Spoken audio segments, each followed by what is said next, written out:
Chapter 430, The Strongest Loneliness, and How had a dream in which he found himself seated upon an immensely grand chair, with a Qilin crawling at his feet and true dragons swirling around his hands. Below him was a radiant starry sky, and figures exuding powerful auras floated beneath him like a series of steps. The sensation was incredibly wonderful. He felt as if he had control over everything and even experienced a sense of loneliness. Immersed in this feeling, he lost track of time. He did not know how much time had passed when suddenly a dazzling golden light burst from the depth of the universe below and rushed towards him, turning the powerful figures along its path into ash. The golden light shone on Enhao's face, making it feel scorching hot to the point of burning. Enhao suddenly opened his eyes, gasping for breath with sweat covering his forehead and his pupils still trembling. What met his gaze was the twilight sky, and his eyes instinctively caught the sight of the figure of the Annihilation God Emperor. The Annihilation God Emperor stood nearby, gazing up at the sky, seemingly lost in thought. Enhao sat up and was about to stand when the Annihilation God Emperor's finger pressed on his forehead, rendering him immobile. At that moment, Enhao felt his mana and chi blood freeze, making him extremely uncomfortable. Having reached the Nirvana realm, he had felt so powerful, confident to handle anything. But at that moment, he felt as if he had returned to the mortal realm, feeling his own insignificance once again. He looked up at the Annihilation God Emperor, his expression of shock rapidly turning into one of resentment. You have the same look in your eyes as he did, possessing the same life grid, but you are still far from his level, the Annihilation God Emperor said, looking down at Enhao.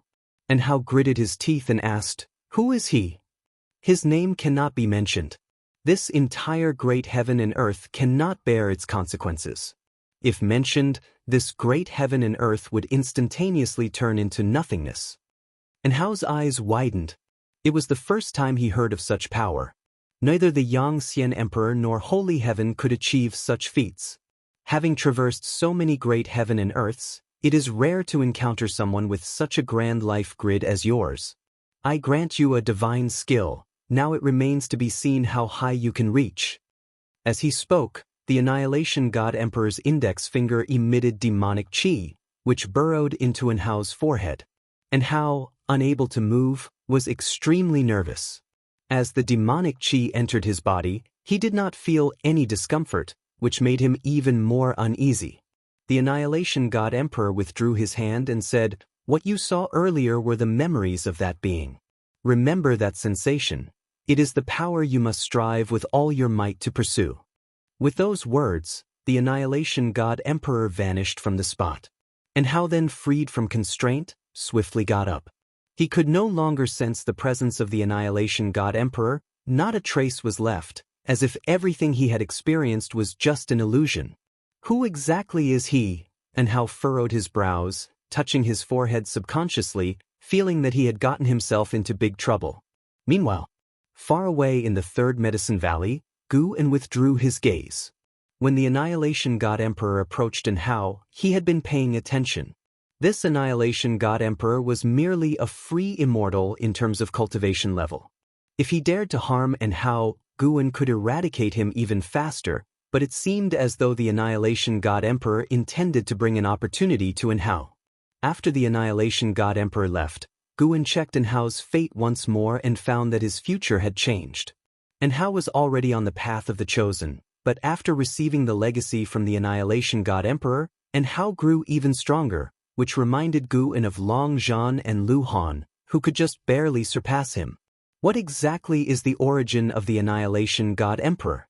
What does a higher realm refer to? Guan looked up, and beyond the outer heaven was the universe, surrounded by the silent destruction domain. The entire universe seemed infinitely vast, with no end to be seen in any direction. His gaze involuntarily fell upon the boundary gate, guarded by the heavenly spirit god. Perhaps to reach beyond the universe, one must pass through that gate.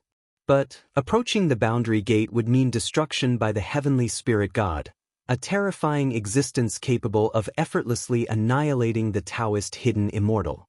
Guan then thought of the immortals he had encountered. It seemed that there were even more terrifying and vast beings above the immortal path.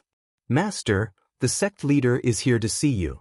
A disciple ran up to Guan and whispered. Guan, standing in front of a wooden railing, withdrew his gaze and nodded to the disciple, then walked towards his loft. Returning to the room, Guan saw LV Baitin, who immediately rose to greet him. "I've told you so many times, there's no need for such formality, it feels so alienating," Guan complained. As LV Baitin watched him walk over and sit down, he finally spoke. "I was ignorant before. Knowing your true identity now, proper courtesy must be observed." Gu and his face remained unchanged, but he was pleased inside. Old LV really understood people's hearts. He invited LV Baitin to sit and asked why he had come. "Your disciple, Su Jie, had a conflict with a family. It was a misunderstanding, and I have had the family release him and have tried hard to ease the relationship. However, Su Jie is still unhappy," LV Baitin began, his face showing helplessness as he spoke. Due to the prior incident with the Wu Ju, LV Baitin dared not be careless. With such extraordinary talent, Su Jie likely had Gu An's guidance behind him. He had to handle the situation carefully. Gu An replied nonchalantly, "If he's unhappy, so be it. The supreme sect must not indulge him." LV Baitin pondered the underlying meaning of Gu An's words and responded, "He's still young after all, and his talent is indeed rare. He reminds me of An Hao in his earlier years." Mentioning An Hao made him think of an Exen, and his expression turned strange. When many things were connected, they seemed so absurd. He also wondered what An Hao's feelings would be if he knew all this. An Hao didn't know who his own master was, only knowing that his master had transformed into Sword Venerable Fudao. Are there a shortage of geniuses in this world now? Just treat him normally, no need to consider me. He is just a passerby from the Third Medicine Valley and has not truly become my disciple, Gu An said carelessly. Hearing this, LV Baitin became even more interested in Su Jie. Without the guidance of Sword Venerable Fudao, Su Jie had still shown such talent. Such a genius must be properly cultivated. The key was to bring him under his command, to become his strength. Seeing Gu An truly uninterested in Su Jie, LV Baitin started discussing other matters, hoping Gu An would provide guidance for the future development of the Supreme Sect. A full ancient hour passed before LV Baitin finally left. Gu An personally saw him down the stairs. Before parting, the two kept bowing to each other, causing nearby disciples to talk. Gu An looked at LV Baitin's departing figure and noticed that LV Baitin's karma had changed. Killer calamity. He immediately calculated LV Baitin's life grid and his expression became strange. Due to his words today, LV Baitin would face calamity. LV Baitin would find death due to Su Jie. Chapter 431. Involuntarily in Gu An's projections, LV Baitin would focus on nurturing Su Jie in the future, treating him as the next sect leader to be groomed, and even betrothed the daughter of the LV family's patriarch to Su Jie, as if she were his own child. Su Jie did not disappoint LV Baitin. His growth rate was not inferior to An Hao's, and he, too, took An Hao as his target. 500 years later, when An Hao returned, Su Jie, overrating his own ability, challenged An Hao. Even though An Hao suppressed his cultivation level, he still easily defeated Su Jie. After that, Su Jie's personality drastically changed, becoming paranoid. He practiced cultivation even more diligently, treating getting stronger as the most important thing. He even schemed for LV Baitin's defying fate divine skill and eventually succeeded in persuading LV Baitin to pass on the skill to him. After the transmission of the skill, LV Baitin became a cripple and returned to the LV family, only to have the LV family attacked by Su Jie's enemies. In that chaos, LV Baitin died. Although Gu An could see the future, he was not panicked, because he knew these events would occur only if he did not intervene. To deduce cause and effect, one must set oneself aside, an approach that allows for more accurate foresight. This is why many who are aware of their heavenly destiny refuse to engage in worldly affairs, because they cannot predict the choices they would make in the future, and thus they try not to change the course of the world. Gu An was not displeased with Su Jie because of this. He was more reflective on both of their fates. LV Baitin's choice to choose Su Jie brought disaster upon himself, and it wasn't that Su Jie intended to harm him, It could only be said that fate was playing tricks on people. One thought can turn one into a demon or make one an immortal, but who really knows whether their own thought is right or wrong? Guwen muttered to himself, truly moved. Downstairs, the blood prison great saint looked up, pondering the words of his master. Could it be that LV Batian was about to become a demon? That would be just great. The blood prison great saint had no fondness for LV Batian at all. Knowing that LV Batian might be in trouble, he only felt schadenfreude, even looking forward to LV Batian disappointing Guwen. After watching for a while, Guwen turned and walked back inside the house. Night fell, and the lights of the third Medicine Valley lit up one after another, revealing the mortal world's charms. 20 years later, in the third Medicine Valley, the sunlight was bright, birds circled above, and the shapes of disciples practicing cultivation could be seen everywhere, with Supreme Sect disciples riding demon birds flying across the sky. Guwen lay underneath the mystic pure tree with his hands behind his head, looking at his attribute panel. Name, Guwen, lifespan, 899/1, 393, 608, 114. Physique, mixed Yuan Dao golden body, cultivation level, perfect Xian Yuan Zi Zai immortal realm, almost 1.4 billion years of lifespan and close to 900 years old. Guwen, looking at his age, felt the passage of time, unaware of how old he had grown. Yet his mentality remained young, and he was still able to converse with some of the younger disciples. The fat as a buffalo white spirit rat came over and nuzzled his waist with its head, in a flattering manner. Guwen paid it no attention. It followed and circled to his front and said in a low voice, "Master." It spoke in a childlike voice, indistinguishable between male or female.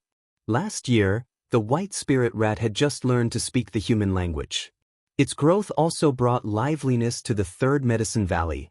Almost every disciple who entered the valley had been bullied by it. It had a strong presence in the third Medicine Valley, and the disciples respectfully kept their distance. After all, it was the master's demon pet. They couldn't fight back even if bullied by it. "Spit it out if you have something to say," Guwen said impatiently, looking at the white spirit rat with annoyance. The creature had recently been pestering him to raise a batch of female rabbit demons, which he found quite disgraceful. How could he, so esteemed and virtuous, have raised such a demon pet? Guwen thought of the 3 Tianyao sisters and the deep-sea dragon carp, seeming somewhat abnormal as well. In contrast, the blood prison great saint was quite steady. He would focus on nurturing the blood prison great saint from now on. "Master, I had a dream earlier where I was cultivating and I still remember, it was a fist technique. Would you take a look?" The white spirit rat said softly, its beady eyes filled with excitement. Because of its obesity, it lacked the cunning look of a rat demon, appearing rather foolish instead. Guwen sat up and said, "I want to see what fist technique you can comprehend." The white spirit rat spent years meditating under the mystic pure tree, consuming heavenly materials and earthly treasures, and its maximum lifespan kept increasing. In a way, this was also a talent, as not everyone could increase their lifespan just by being under the mystic pure tree. The white spirit rat jumped aside and then stood up, supporting its body on its fatty hind legs. Under Guwen's gaze, the white spirit rat started to perform fists. As it threw its punches, gusts of wind kicked up the grass, drawing the attention of nearby disciples. Guwen's expression was odd. The white spirit rat's fist technique was not impressive, clearly mimicking Long Qing's moves, yet a mountain of flesh throwing punches was very bizarre.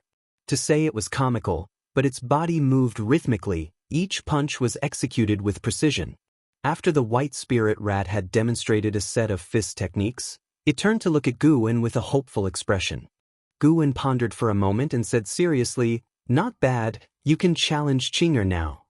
Upon hearing this, the white spirit rat was overjoyed and immediately bade farewell to Guwen. It was off to challenge Long Qing. After sending off the white spirit rat, Guwen continued to lie down, enjoying his leisure time. Doing nothing but lying there was quite interesting too. However, this peaceful life was about to be shattered. The Annihilation God Emperor, who had been traveling the mortal world, had already arrived at the Supreme Sect. Judging by his pace, It would only be a matter of time before he entered the Third Medicine Valley. Wherever the Annihilation God Emperor went among crowds, he would disguise himself as a cultivator, and so he did at the Supreme Sect.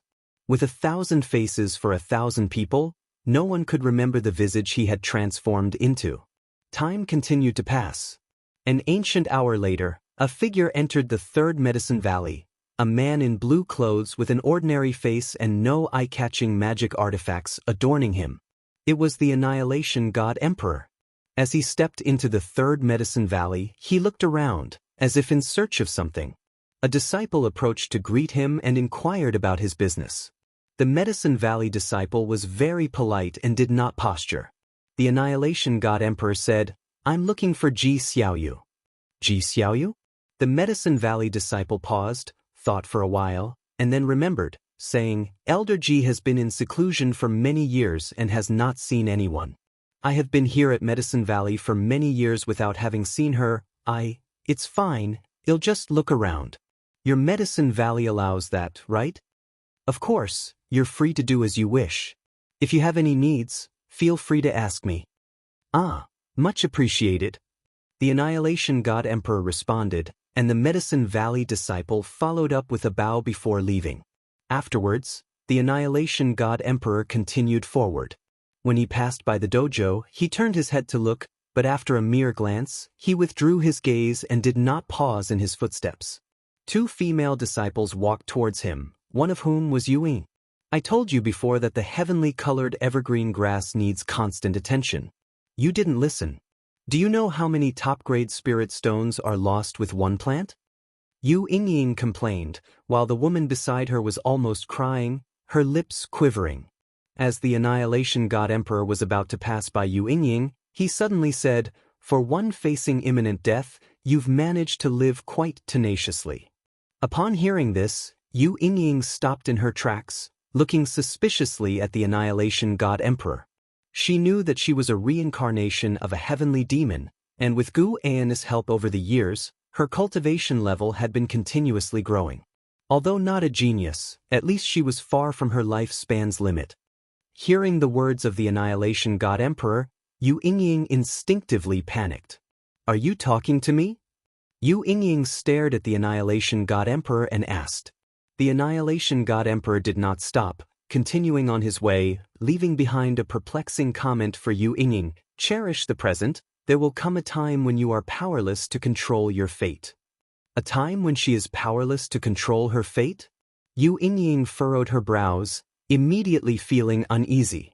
The Annihilation God Emperor eventually reached Gu N's pavilion, where the Blood Prison Great Saint looked up at him, his eyes filled with curiosity. "Reincarnation Path Emperor, aren't you going to show yourself?" The Annihilation God Emperor spoke, saying words that Xianxia, who was eavesdropping from afar, could not hear. After hearing what the Annihilation God Emperor had said to Yu Yingying, Xianxia became curious and puzzled about him, but unfortunately, the Annihilation God Emperor did not allow his eavesdropping to continue. "Reincarnation Path Emperor?" The Blood Prison Great Saint promptly stood up, watching the Annihilation God Emperor warily. The Annihilation God Emperor glanced at him and said, "Future Great Saint, sit down. Pretend you saw nothing, heard nothing. My future identity has been seen through by him? He is a real master. How extraordinary!" Blood Prison Great Saint's heart raced with excitement as he began to fantasize about his own future greatness. He was not afraid of the Annihilation God Emperor Kaos. Chapter 432, 10 million incarnations. While the Blood Prison Great Saint was still lost in his vivid fantasies, Ji Xiaoyu's room door opened. Dressed in black, Ji Xiaoyu stepped out of the house, her gaze settling on the Annihilation God Emperor, filled with doubt. The Annihilation God Emperor's gaze rested on Ji Xiaoyu, his expression remaining calm. At this moment, the Sun and Moon Netherworld Emperor appeared beside Ji Xiaoyu, vigilantly staring at the Annihilation God Emperor. "Who might you be?" the Sun and Moon Netherworld Emperor asked in a deep voice, his eyes betraying a strong sense of wariness. He, strong as a divine thought true immortal, couldn't see through the Annihilation God Emperor's cultivation level at all, which gave him the same feeling he got when facing Guan. The Annihilation God Emperor spoke up, Reincarnation Path Emperor, you should remember me. He completely ignored the Sun and Moon Netherworld Emperor, feeling like the Sun and Moon Netherworld Emperor wasn't worthy of conversation. Upon hearing this, Ji Xiaoyu's face changed dramatically, her expression one of disbelief, her body trembling as she struggled to compose herself. Seeing her like this made the Sun and Moon Netherworld Emperor even more nervous, while the Blood Prison Great Saint curiously looked at Ji Xiaoyu, seeing her in such a state for the first time. Taking a deep breath, Ji Xiaoyu raised her hand in salute and said, "The Junior has seen the Divine Emperor. May I ask why the Divine Emperor has personally come to the great heaven and earth?" The Divine Emperor? The Sun and Moon Netherworld Emperor appeared to realize something, his look towards the Annihilation God Emperor filled with reverence. He stepped back, half kneeling, bowing his proud head. The Blood Prison Great Saint was even more curious about the identity of the Annihilation God Emperor, his blood beginning to boil. The stronger the Annihilation God Emperor, the more likely his words would come true. He might yet become a great saint of the great heavenly spirit land. The Annihilation God Emperor said, "I am here to find someone, a remnant of the ancient evil demons." Ancient evil demons? Ji Xiaoyu asked in surprise. Descendant from the long family of the battle court. The answer from the Annihilation God Emperor made Ji Xiaoyu's pupils widen sharply. Ji Xiaoyu asked with a frown, "That clan still has descendants? Weren't they already extinct?" The Annihilation God Emperor stared at her and queried, "Do you really not know?" Ji Xiaoyu fell silent. The Annihilation God Emperor continued, "I am aware your master is from the Dragon Clan, but you must have seen their malice. Should a living person carry such hatred, the catastrophe he could cause is beyond what you or I could foresee. That would not be a catastrophe for one great heaven and earth, but a crisis for the entire universe." Ji Xiaoyu replied, "I really don't know, and currently I am undergoing the reincarnation tribulation. I have memories, but not the genuine feelings of my true self." The Annihilation God Emperor turned around, his gaze sweeping over the third Medicine Valley. Ji Xiaoyu followed his gaze, her heart suddenly trembling as she realized his gaze had fallen on Gu and lay beneath the mystic pure tree, his eyes covered by leaves, as if he were sleeping. The Annihilation God Emperor looked at Guan, pausing for a while before shifting his gaze elsewhere. Ji Xiaoyu didn't dare disturb him, waiting for him to speak. If she felt this way, the Sun and Moon Netherworld Emperor was no different. After a long time, the Annihilation God Emperor turned his head towards Ji Xiaoyu and said, "Indeed, his aura and causality are nowhere in this land, but I will draw him out. Once you conclude this lifetime, you may come to assist me, and I will not leave you unrewarded." Having said this, the Annihilation God Emperor transformed into his true form, his black robe fluttering, his scale armor glinting with a chilly light, and the darkness beneath his helmet startled the Blood Prison Great Saint enough to widen his eyes. The Sun and Moon Netherworld Emperor glanced over subconsciously, equally intimidated by the Annihilation God Emperor's appearance. The Annihilation God Emperor vanished into thin air. Far away, Xianxia, though unable to hear their conversation, saw the true figure of the Annihilation God Emperor and was startled, rising involuntarily. Not just him, some curious disciples also witnessed the transformation of the Annihilation God Emperor. However, the sudden disappearance of the Annihilation God Emperor gave them the illusion that they were seeing things. The Sun and Moon Netherworld Emperor stood up, took a step forward, and asked in a low voice, "Could it be that one from the legends of the Silent Destruction Domain?" Ji Xiaoyu looked up towards the sky and softly said, "Yes, that's the one." The Sun and Moon Netherworld Emperor appeared to be in a trance, and he couldn't help but ask, "Wasn't that just a legend? It actually exists. Your Majesty, what is your relationship with him?" Ji Xiaoyu replied, "I have once received the inheritance he left behind and communicated with his divine thoughts. He could be considered one of my mentors, and this was also the first time I truly saw him.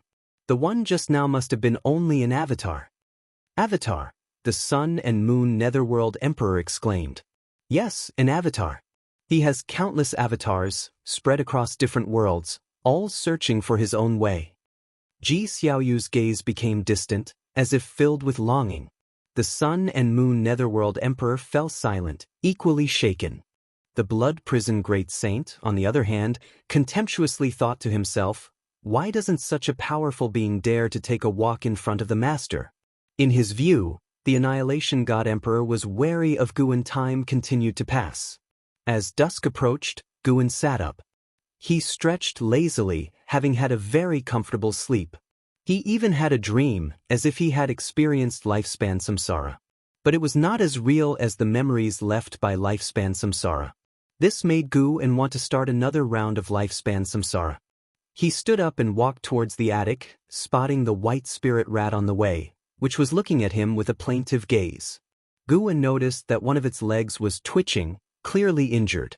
It had been at a disadvantage at Long Qing's place. Fortunately, the breakthrough deepened their path of returning primordial spirit, Guin said with a smile, a smug look on his face. Being cautious was always right. When he arrived at the front of his attic, Ji Xiaoyu walked out from inside. Let's go up to talk. Ji Xiaoyu came up to Guin and suggested in a low voice. After that, she went up the stairs first, with Guin following behind. Once upstairs and in the room, Ji Xiaoyu began to cast spells, setting up restrictions around the room to prevent others from spying, even utilizing the power of the primordial Taoist talisman. Is it that serious? Guin feigned surprise. Ji Xiaoyu fixed her gaze on Guin, her eyes complex. Guin touched his face and asked, "What's the matter? Have you awakened memories of your past life? Or rather, have you not gone through reincarnation tribulation at all? Who exactly are you?" Ji Xiaoyu asked softly. Guin laughed and inquired, "Who do you think I am?" Ji Xiaoyu looked at him and said, "You take in orphans and give them the Long surname. Could it be that your real surname is Long?" Suspecting him Long Qing? Guin couldn't help but smile wryly. Wrong guess, I'm actually the ancestor of the Dragon Clan. Guin shook his head and said, "How could that be? My surname is Gu. Giving Long Qing the Long surname is because he has it on his back. You've known that all along, haven't you?" Ji Xiaoyu responded, "I have known for a long time, but I've also always had my suspicions. It's okay if you don't admit it, and it's best if you never do, because there are beings out there to kill you that have come here. That being is from the ancient legends of the Silent Destruction Domain and may have existed even longer than the Great Heavenly Spirit Land. He is convinced that you are hiding in the Great Heavenly Spirit Land, and he will not rest until he finds you." Guin, resigned, said, "I'm truly not the person you think I am, but I am quite curious about this being you mentioned. Is he very strong?" Chapter 433, Chivalrous Reincarnation, Xianxia. He is naturally very strong, perhaps the most powerful being I remember, and I don't even know how high his Tao level is, but one thing is certain. If he discovers your true identity, or if you offend him, you won't stand a chance. Ji Xiaoyu looked at Guin and spoke seriously, her tone somewhat cold. Guin didn't get angry but was surprised as he asked, "That impressive? Do you admire him?" Ji Xiaoyu frowned and said, "How could that be possible? I am just worried about your safety. He will take action next, and you must practice restraint, avoid revealing yourself, and try not to make a move if possible." "What kind of move could I make? I'm just an ordinary farming cultivator," said Guin with a shrug. The more he acted like this, the more vexed Ji Xiaoyu became, thinking him too arrogant. Seeing her about to erupt, Guin continued, "Don't worry, I know what I'm doing, and I'm really not who you think I am." Ji Xiaoyu calmed her emotions and said, "It's good as long as you understand." After that, she released the power of the primordial Taoist talisman and walked past Guin. Guin turned to look at her and asked, "Are you leaving just like that?" "Yes, I need to continue my cultivation," Ji Xiaoyu said without turning back. Guin didn't try to persuade her further, feeling helpless inside. "I really am not a descendant of the Dragon Clan." As for the Annihilation God Emperor, he did indeed feel wary, but not towards this Annihilation God Emperor. It was the original one he was cautious of. Guin sat in his own chair and took out a leisure book to distract himself. Regardless, it was a good thing that the Annihilation God Emperor hadn't recognized him as Long Qing, nor had he seen through Long Qing's real identity. It proved that Guin still had time to grow. In this life, he wasn't going to be as reckless as Long Zhan.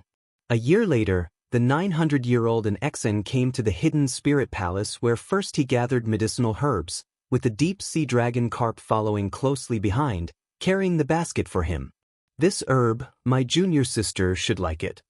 This one for Xianxia, it hasn't been easy for her. These are for Tianyao, she has a big appetite. Guwen mumbled to himself while picking the herbs.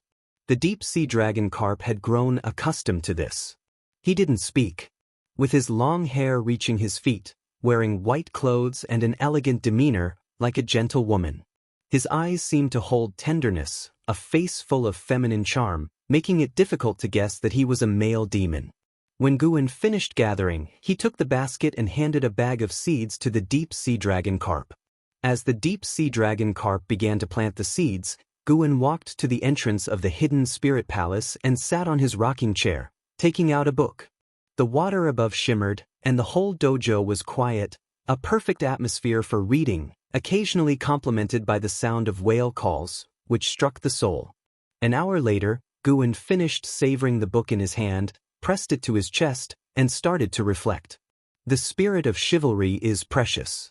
Who says immortal cultivation is only about benefits and lacks chivalry? Guwen talked to himself, his tone full of emotion. Having finished reading the swordman book, he wished to wander the mortal world, live the life of a chivalrous swordsman. However, he had to maintain his schedule of gathering medicinal herbs. If he had his clone do it or squeezed in the time, the experience wouldn't be the same. Forget about it. It's nice to think about. Wait, why not live a chivalrous life in the lifespan samsara? Guwen opened his eyes, sprang up, and tucked the book into his chest. It was time to start a new journey. And this wouldn't be a waste of lifespan. Lifespan samsara could enhance his understanding of the Tao rules. His character for this reincarnation shouldn't be so stubborn. He must have a compassionate heart. So Guwen thought, and with a thought, a series of prompts appeared before his eyes. You will spend 10 million years of lifespan to initiate a reincarnation evolution. Beginning to connect with the Tao rules. Searching for a reincarnation world. You have the following great heaven and earth choices. Pick any one. First, the dark heaven and earth. Second, the Dahong realm. Third, Xianxia great heaven and earth. It's the dark heaven and earth again. Guwen really wanted to try his luck with the Black Profound Emperor, but his intuition told him that if he chose Black Profound Emperor this time, the Black Profound Emperor would surely be even more terrifying. Forget it. There's no need to mess around. Since he had chosen a life of chivalry, he should choose a world of lesser strength. Guwen thought that the Dahong realm should be weaker than the great heaven and earth. Let it be the Dahong realm. You choose to reincarnate in the Dahong realm. Given that the Tao rules of this world cannot conceal your talent, you will retain the ability to seize lifespan, but you cannot activate the phased functions. Reincarnation evolution begins. In the first year, you were born inside the purple micro-immortal mansion, and you were named Xianxia by your parents. At the age of 5, your father began to teach you the ways of immortal cultivation. That day, you demonstrated exceptional insight, stunning the purple micro-immortal mansion. At the age of 8, you mastered your family's swordsmanship to great success and comprehended sword intent. At the age of 12, when the purple micro-immortal mansion hosted a banquet for cultivators from various sects, you met an old man who said you had an extraordinary life grid and wanted to tell your fortune. Will you choose to agree? But why is there another person trying to tell fortunes? Guwen could hardly bear to let the other party suffer a loss, so he chose no. You refuse to let the other party tell your fortune. The person feels somewhat disappointed and bids you farewell. At the age of 15, you condensed a golden core with sword intent within, becoming an unmatched prodigy the purple micro-immortal mansion hadn't encountered in 10,000 years. At the age of 17, you were sent by the purple micro-immortal mansion to the 10,000 sword immortal ridge. On the way, you encountered someone being attacked by a demon cultivator whose wife and children had already been slain. You felt compassionate, but the elder accompanying you advised you not to interfere too much. Will you choose to intervene and save them? Here it comes. Time to kick off the immortal chivalrous life. Save them. Ignoring the elder's advice, you forcefully step in. The attackers are relentless and even start to besiege you. Out of desperation, you execute your swordsmanship, slaying the demon cultivator leader and accidentally seize 87 years of lifespan, marking a turning point in your destiny. Here it comes. Guwen had been wondering why there had been no prompt about seizing lifespan. It turns out this kid had never taken a life. Only at the age of 17 did he discover the ability to seize lifespan, indicating he truly had a heart of great kindness. Guwen also grew curious. Could it be that before starting the lifespan samsara, what he had in mind could determine the nature within the reincarnation? That's quite possible. In his previous reincarnation evolution, he had thought about surviving as much as possible, so his character in the reincarnation was more paranoid.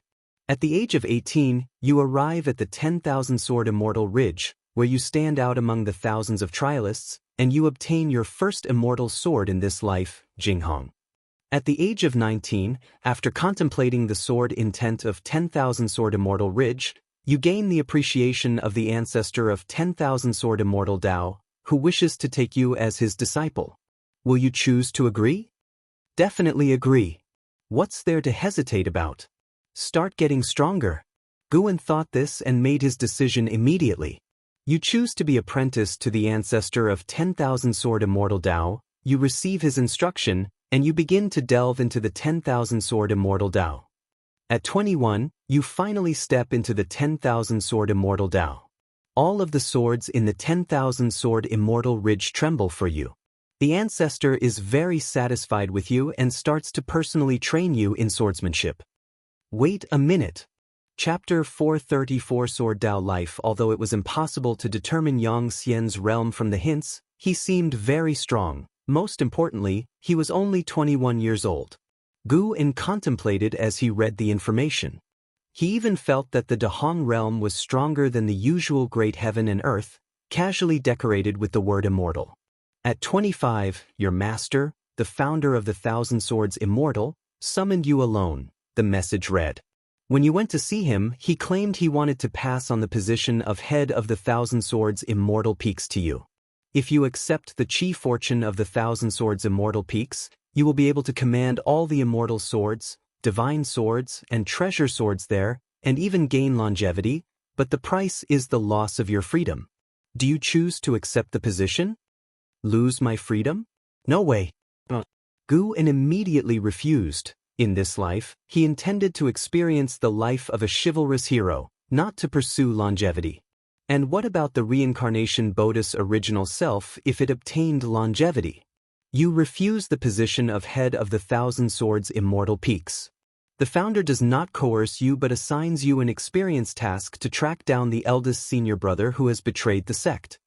At 30, you arrive at Blood Deer City where the eldest senior brother was last seen. You meet Fang Meng, the city lord's daughter, and after a stream of fateful encounters, feelings blossom between you. Under her lead, you sneak into the underground city and come across a heritage, learning the killing sword technique. At 31, a mysterious cultivator attempts to sacrifice the entire city's population. You discover that he is the eldest senior brother you have been looking for. After a violent battle, he captures Fang Meng and threatens your life unless you destroy your sword intent. Do you choose to accept? Upon reading this, Guwen mused that love was indeed a stumbling block for swordsmen. But as an aspiring swordman, how could he not save Fang Meng? If he listened to this eldest senior brother, he would be willingly surrendering. A dilemma. After a moment of struggle, Guwen decided to trust Xianxia. If the eldest senior brother felt threatened by Xianxia, it indicated that he was wary of Xianxia, who must also have an ace up his sleeve. If he died just like that, then it meant the path of chivalry was not viable. He would just read books in the future and give no further thought to it. Guwen silently chose to agree. You agree to destroy your sword intent. You dissipate the sword intent within you and sustain serious injuries. Your eldest senior brother laughs wildly, mocking your foolishness and threatening to execute Fang Meng. At the critical moment, your master, the founder of the Thousand Swords Immortal, acts.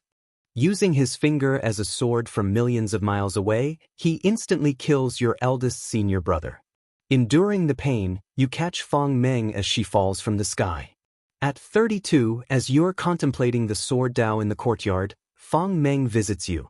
She confesses her true feelings, wishing to marry you and for you to inherit her father's legacy and walk the path of immortal cultivation again. Do you choose to accept her? Never marry. Without hesitation, Guwen made the decision on behalf of Xianxia. If the original self has not married, what right do you have? You reject Feng Meng's heartfelt proposal, leaving her deeply hurt. That night, you secretly leave Blood Deer City and pursue your own sword Dao. The subsequent hints were all about traveling and performing chivalrous deeds. Yang Xian did not return to the Thousand Swords Immortal Peaks, nor did he go back to the Purple Micro-Immortal Mansion. Seeing Yang Xian walk the path he wished to, Guwen felt gratified. Yang Xian was more obedient than the previous reincarnation bodies. At 40, based on your years of acting heroically, you earn a good reputation, but you still cannot recondense sword intent, nor can your Dao level grow. You find yourself in a quandary, uncertain whether to engage in a killing tribulation, executing those extremely vicious to seize their lifespan and thereby restore your sword Dao. Do you choose to undertake the killing tribulation? Kill extremely vicious people, what's there to hesitate about? Guwen felt that taking lifespan did not conflict with being heroic. Being a hero didn't mean killing no one. What he had to do was to punish evil and promote good. You choose to undertake the killing tribulation, but another voice within cautions you, placing you in another dilemma. Voices urge you to take up the butcher's knife, warn you of the Demon King's initial intentions, and in the end, you choose not to engage in the killing tribulation, remaining true to your Taoist heart. In the esoteric process, you sense a wisp of sword intent close to you, yet invisible and intangible. It actually resists my choice? For the first time, Guwen encountered such a situation. Fortunately, Yang Xian had his own realizations, which made Guwen even more hopeful. At 41, while saving someone, you are severely injured by a great cultivator. You flee into the river and drift down into an isolated island, where you find an abandoned bamboo tower to recover. At 43, having observed the mist in the forest for a long time and contemplating the natural world, you begin to create your own swordsmanship. At 45, you founded 1,000 forms of swordsmanship, reconvened your sword intent, and you welcomed the path enlightenment. At 48, your achievement in the sword Dao surpassed what came before. Every blade of grass and tree seemed alive with intent, as did the mountains and rivers, and you embarked on a path of the sword Dao that belonged only to you. At the age of 50, a youth stumbled upon your island, mistaking you for an immortal and wishing to take you as his master. As soon as he arrived, the bamboo swords you crafted quivered, and you sensed a sword intent from him, realizing he was the innate sword intent the sword immortal ancestor spoke of, a person naturally suited for sword practice. Did you choose to take him as a disciple? Innate sword intent? Is it that formidable? Without much thought, Guwen chose to agree. Taking a disciple was not a bad thing. After all, he himself had taken disciples. Every choice brings both fortune and misfortune. As long as he did not resist in his heart, willingness was sufficient.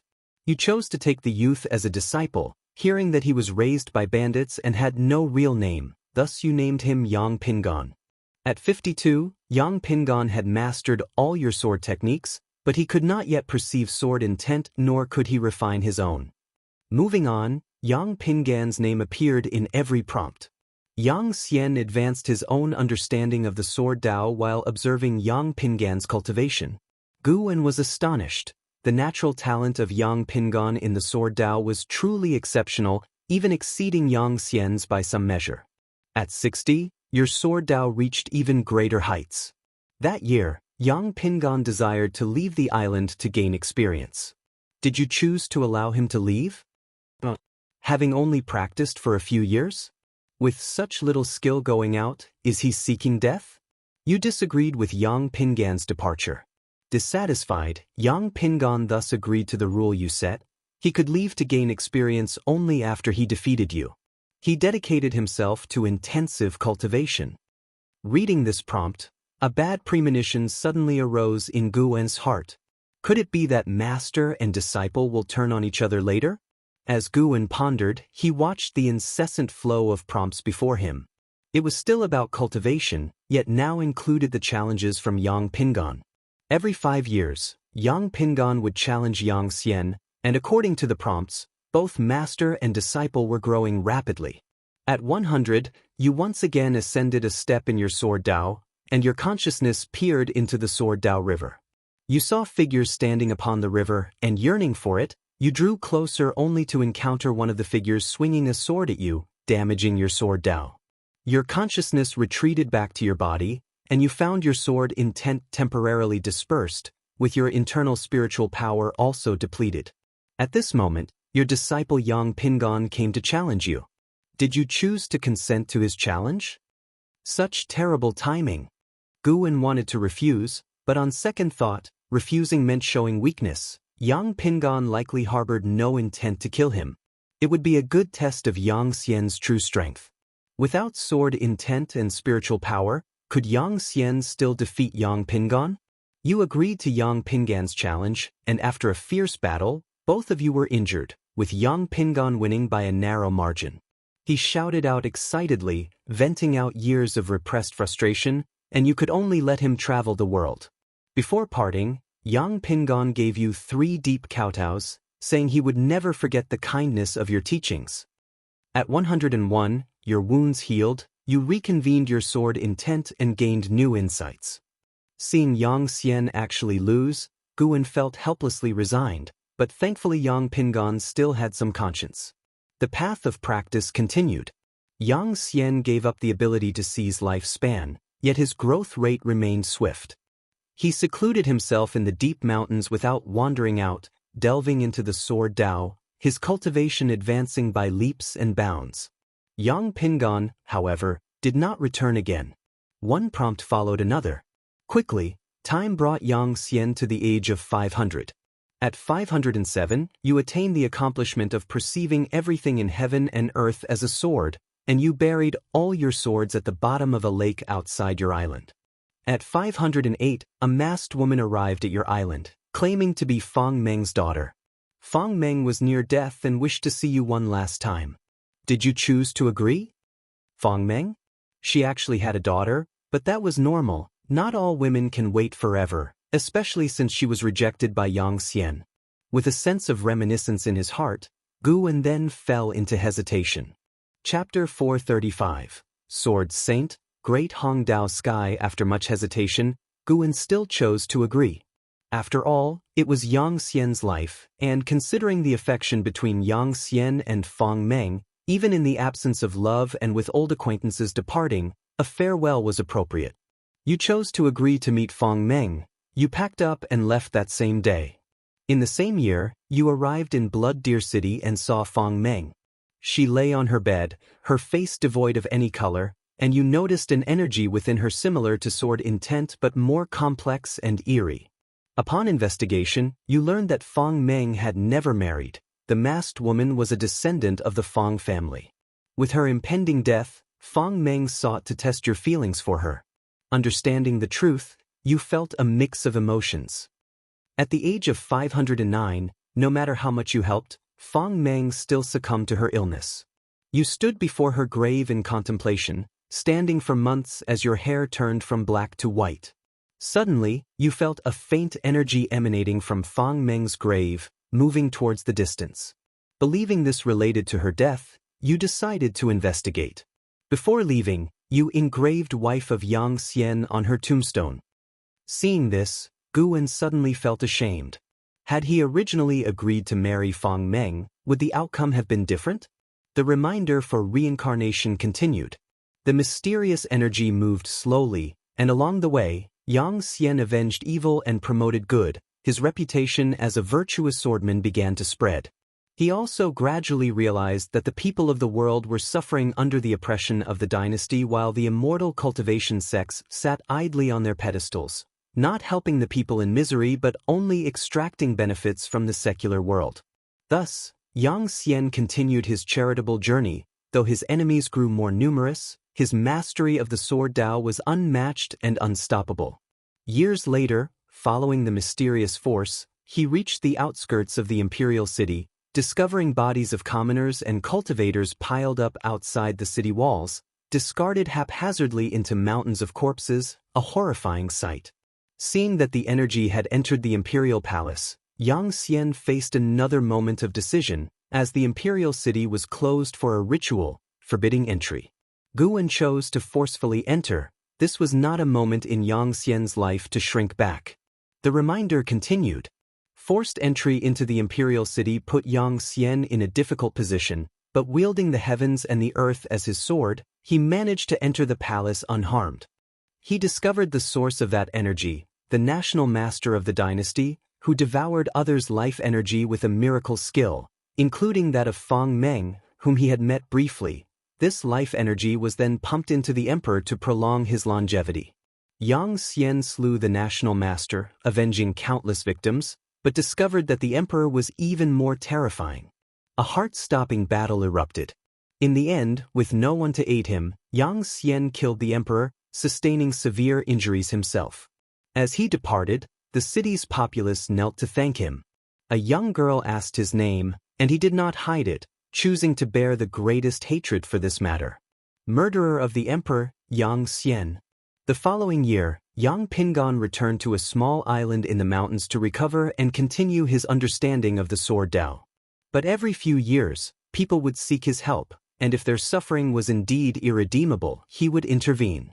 Time reached Xianxia's 1000th year, and Guan still could not discern Xianxia's realm, as the prompts did not specify.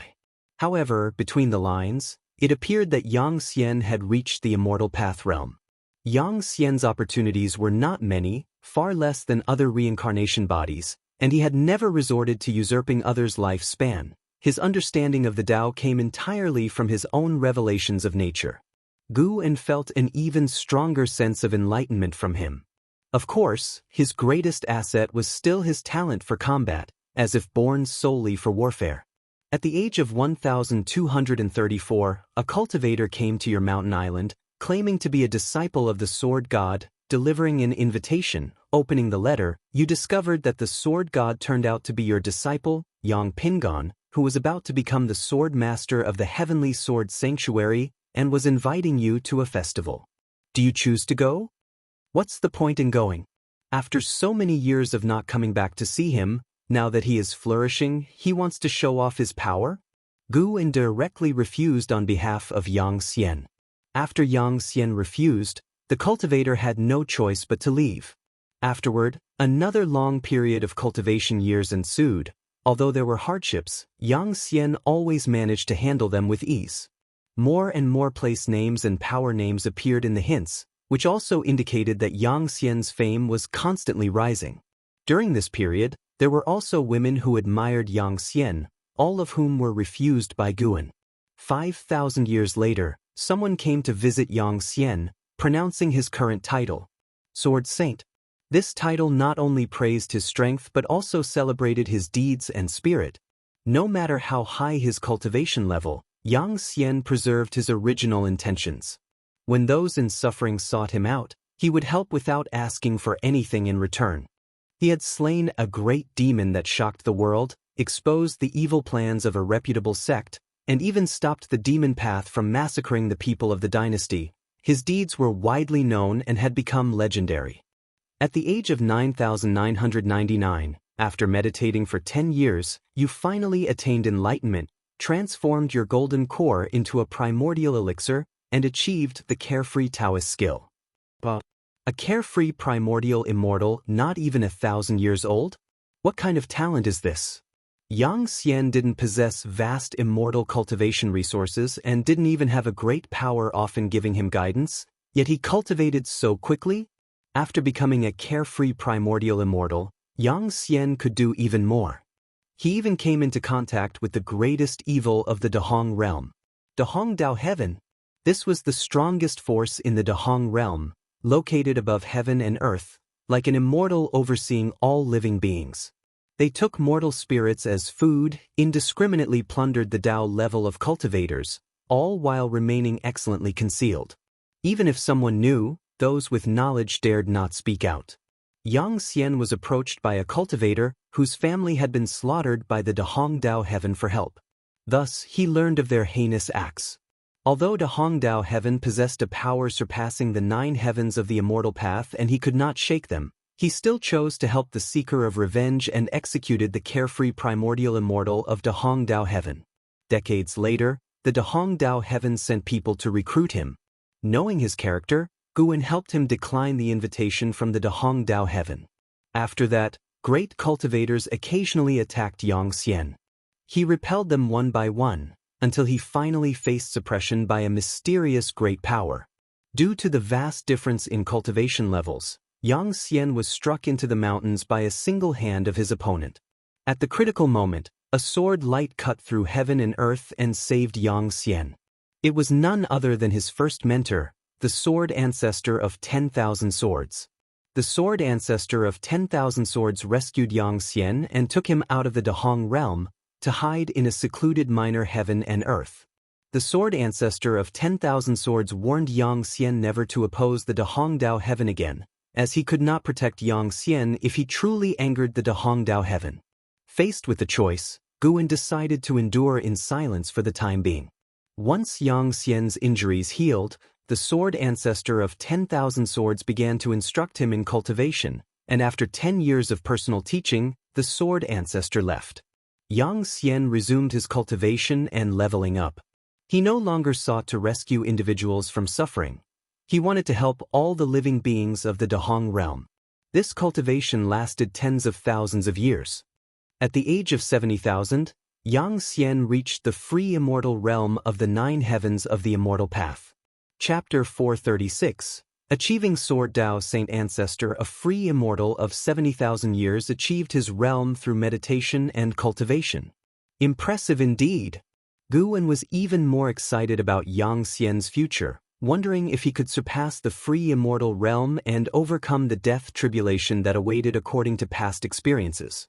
After reaching the free immortal realm, Xianxia returned to the De Hong realm.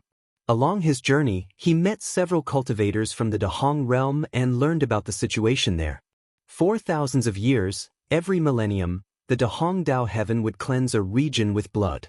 There were less than 100 regions in the De Hong realm, and now, its cultivators were wary of the De Hongdao Heaven and started to establish their dojos in Outer Heaven. After parting ways with those cultivators, Xianxia returned to the De Hong realm alone. He first visited his birthplace, the Ziwei Immortal Mansion, only to find it annihilated by the De Hongdao Heaven long ago. The once familiar land was desolate, with just a few broken walls remaining of the Immortal Mansion. Hatred for all living beings combined with personal vengeance, even Guan was concerned for the De Hongdao Heaven, questioning whether Xianxia would embark on a slaughter. Although the De Hongdao Heaven had beings that transcended the 9 heavens of immortal path, Xianxia also had the ability to evolve his lifespan, yet he chose not to use it. The following year, Xianxia went to the site of the former Blood Deer City. He could no longer find Fang Meng's bones, and the city had vanished over time, leaving no trace behind, as though that memory was a figment of his imagination. Xianxia decided to draw his sword against the De Hongdao Heaven. 2 years later, Xianxia descended upon the Hongtian realm of the De Hongdao Heaven, intending to destroy its chi fortune and dissolve it. For this, he faced an ambush by the De Hongdao Heaven. During the fierce battle, Xianxia continuously improved his Sword Dao achievement, making Guan suspect that he had used his lifespan evolution ability. The free immortals of the De Hongdao Heaven were alarmed. 10 free immortals besieged Xianxia, but he held his ground, wielding the world's essence as his sword, casting a brilliance that shook the ancient and modern world, even harnessing the power of the Sword Dao River. The Sword Dao River, like the River of Destiny and the River of Time, was a manifestation of the Dao. Mortal spirits could not fathom it. It represented the condensed power of the Sword Dao.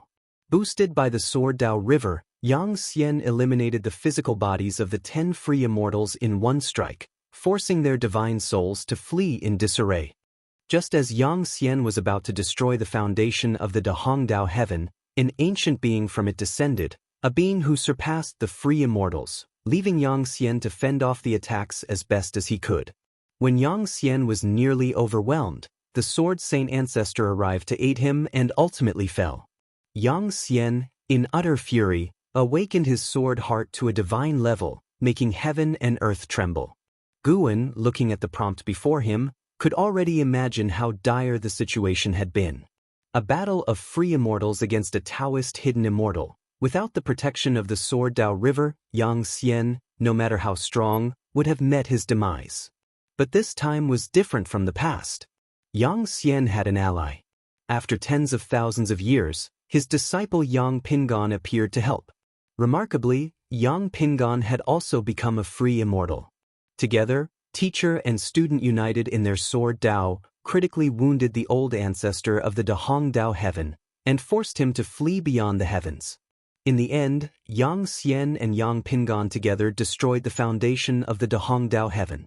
The heavenly Dao sensed their action, and grand heavenly Dao merit fell upon them. Their cultivation levels skyrocketed, and they both condensed Tao fruits. Taoist hidden immortal. A Taoist hidden immortal of less than 100,000 years, and moreover, a teacher and student duo. Guwen was deeply moved. If he had not taken Yang Pingon as his disciple back then, Yang Xian would likely have died at the hands of the Dahong Dao heaven. The chief fortune of the Dahong Dao heaven dissipated, its followers scattered and fled. The news spread far and wide. The names of the sword saint and sword god resonated across the world, becoming legends of the Dahong realm. Afterward, Yang Xian chose to leave the Dahong realm. Yang Pingon declared his intention to create a new world order, pledging to protect all living beings personally. Yang Xian gave him a deep, meaningful look, then set out to roam the cosmos beyond the heavens alone. Yang Xian arrived at a fragmented world beyond the heavens to engage in path enlightenment. His battle with the Dahong Dao heaven had given him much insight.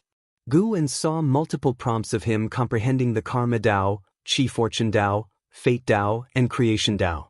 At the age of 100,034, a mysterious figure invaded your dojo, claiming to be the Black Profound Emperor and challenging you to a combat. Do you choose to accept? Black Profound Emperor. Gu and his spirits lifted at the sight of these three words. However, he was unsure whether Yang Xian's time was in the past or future, thus unable to judge the Black Profound Emperor's cultivation level. For now, better refuse.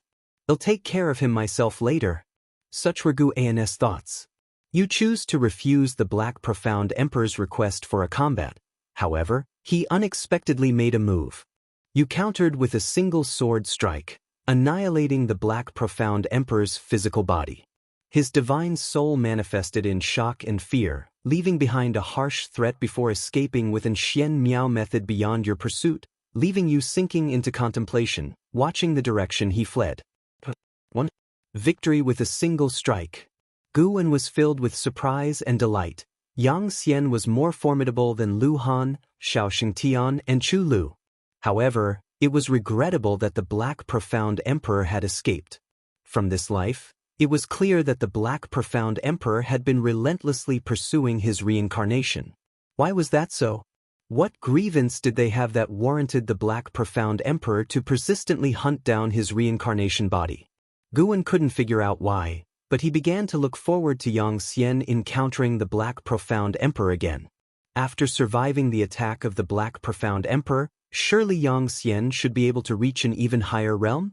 After the Black Profound Emperor fled, Yang Xian reflected on the path enlightenment for 1,000 years, and then he ventured deep into the cosmos, entering the silent destruction domain, and made the acquaintance of people whose mere titles were extraordinary.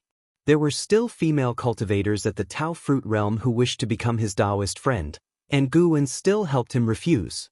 At 300,000 years old, Yang Xian achieved the status of Xian Yuan free immortal. He continued to uphold the chivalrous spirit of relieving suffering in the cosmos, spreading his name even further, and he gained a new title. Sword Dao Saint Ancestor. At 332-7134 years old, while you were teaching Sword Dao to the juniors of various dojos in the universe, the Black Profound Emperor suddenly attacked, wishing to annihilate your entire dojo. You used the stars as your sword, with the sword intent of billions of stars converging into a Sword Dao holy net that enveloped the Black Profound Emperor and fiercely vanquished him. However, you did not receive a prompt about seizing lifespan, hence you concluded the Black Profound Emperor was still alive. This bastard was really hard to kill. Guwen began to grind his teeth. The prompt continued. After 350,000 years, Xianxia wanted to see just how vast the universe was and continued his travels. In the end, he arrived at the boundary gate. Guwen inwardly cursed his luck, but had no choice in the matter. At 350,008 years old, upon arriving at the boundary gate, as you were immersed in the profound Tao of the boundary gate, a figure stepped out from within the gate and attacked you, causing your physical body to perish. Your sword intent barely protected your divine soul, but the assailant struck again, annihilating your divine soul. You died at the hands of the heavenly spirit god. Reincarnation cycle has ended.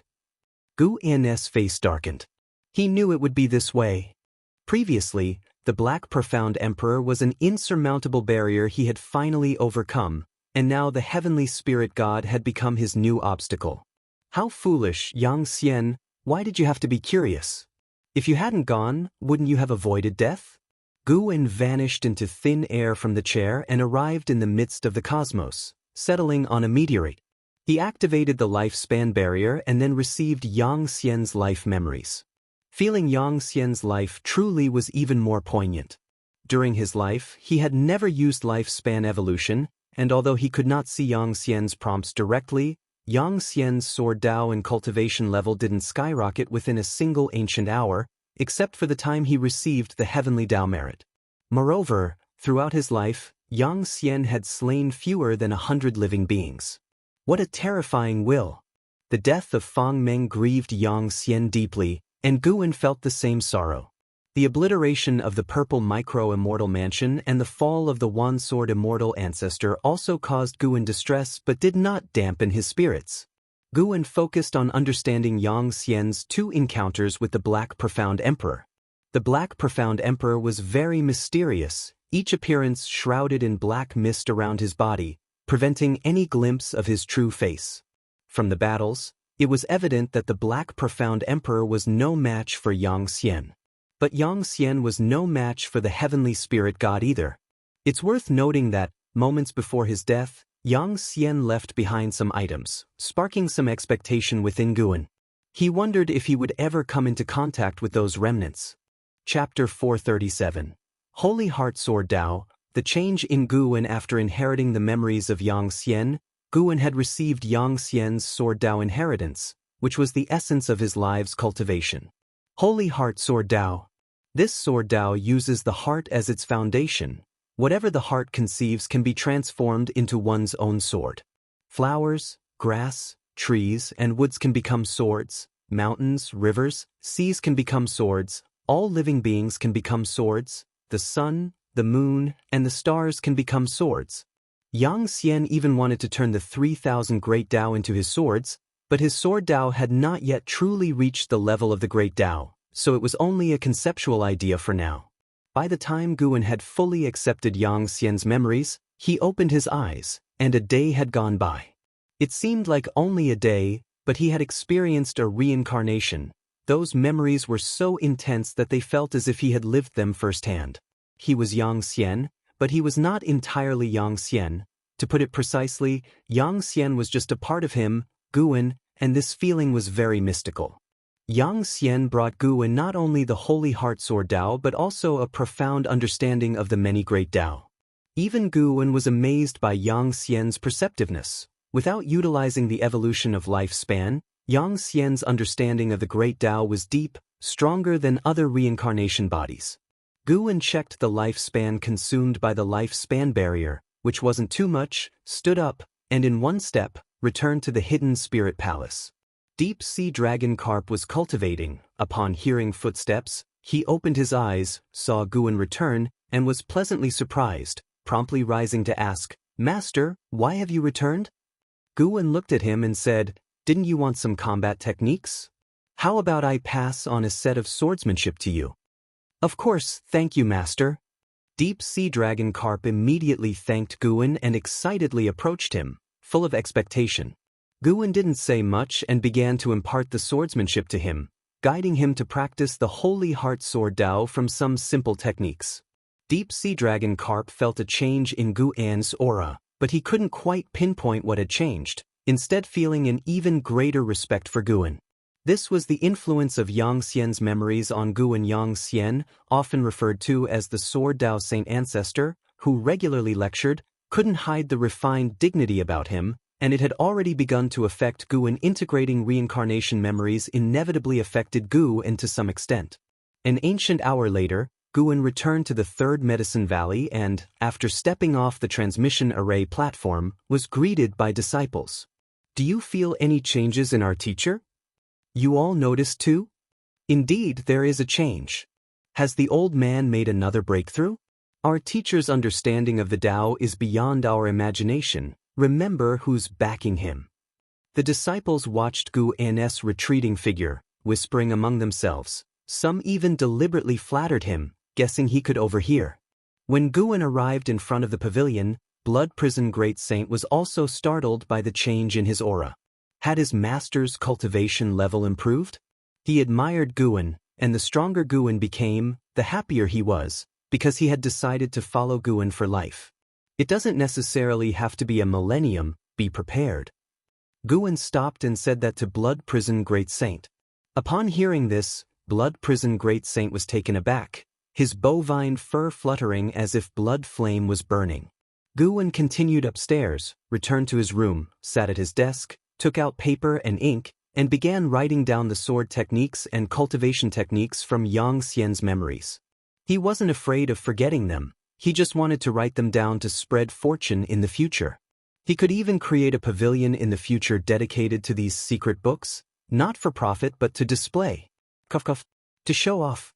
Half an ancient hour later, there was a knock on the door. Guan responded, and an Exen pushed the door open and entered. She closed the door behind her, then came to the desk, not saying anything, but simply observed Guan. Guan did not stop writing, and without lifting his head, he asked, "Is something the matter?"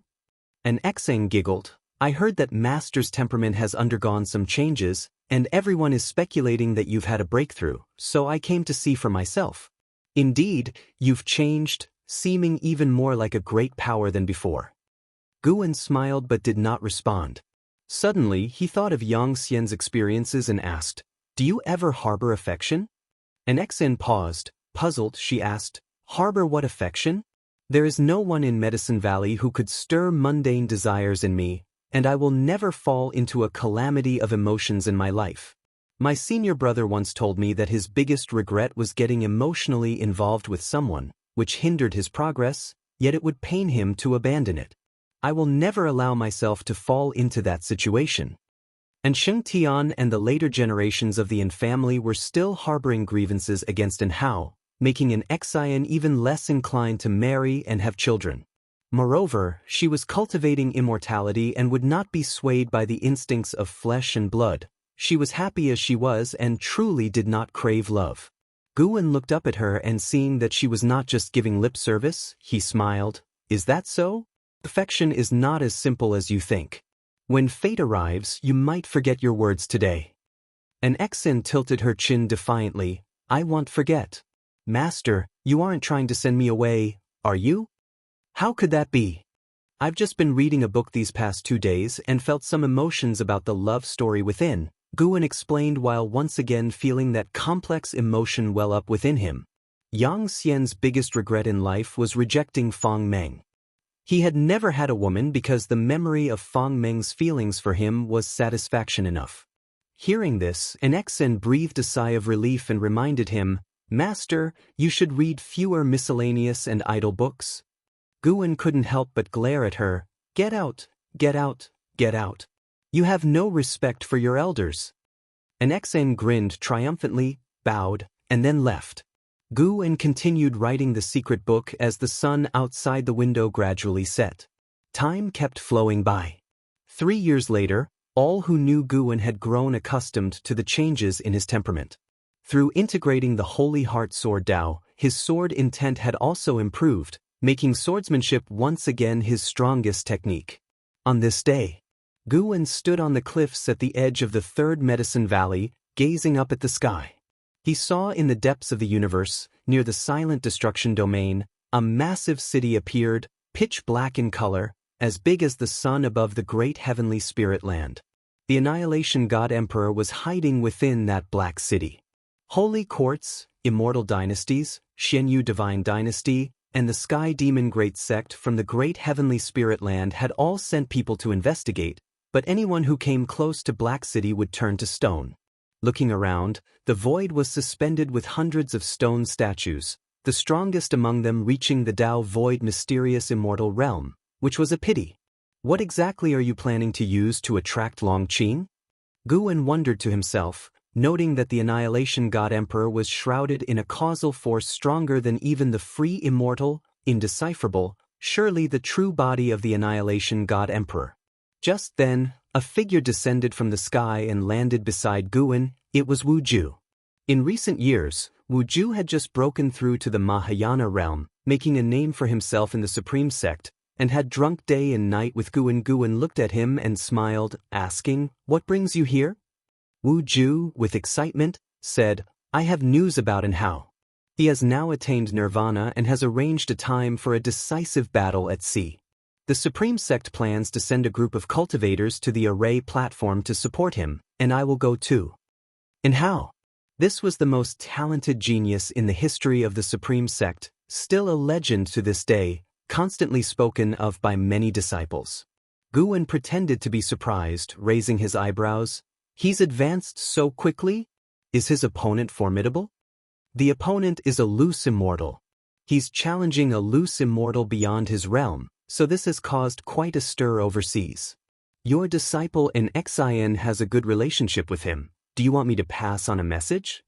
Wu Ju said with a smile, unable to wait to watch the battle. After a moment's thought, Guwen said, "Never mind, don't tell her, so she doesn't worry." "That makes sense." Wu Ju nodded and continued, "You know, just how powerful is Anhao now? He dares to challenge a loose immortal at the Nirvana realm. It's said that it gets increasingly difficult to surpass others in the higher realms of the immortal path, and even within the same realm, defeating one another is as hard as reaching the heavens." Anhao was younger than Wu Ju, who had just reached the Mahayana realm, yet Anhao was already challenging loose immortals. How could he not admire Anhao? For a long time, he had been the #1 talent of the Supreme Sect, but both he and everyone in the sect felt he was not the strongest talent in the sect's history, because someone else was firmly holding that position. Guwen pointed to his own face, feigning astonishment. "You're asking me?" Wu Ju laughed. "Aren't you the self-proclaimed sword venerable Fudao? After all, Anhao is your disciple. Do you want me to tell him about this?" Guwen gave him a sidelong glance. "You don't believe me anyway. Say what you want. I'm not afraid." Wu Ju got excited. "Since you're not afraid, I'll tell him. I'm looking forward to the scene when you two meet." Chapter 438. Dahong Sword Heaven. Wu Ju argued with Guwen for a while before leaving in a hurry.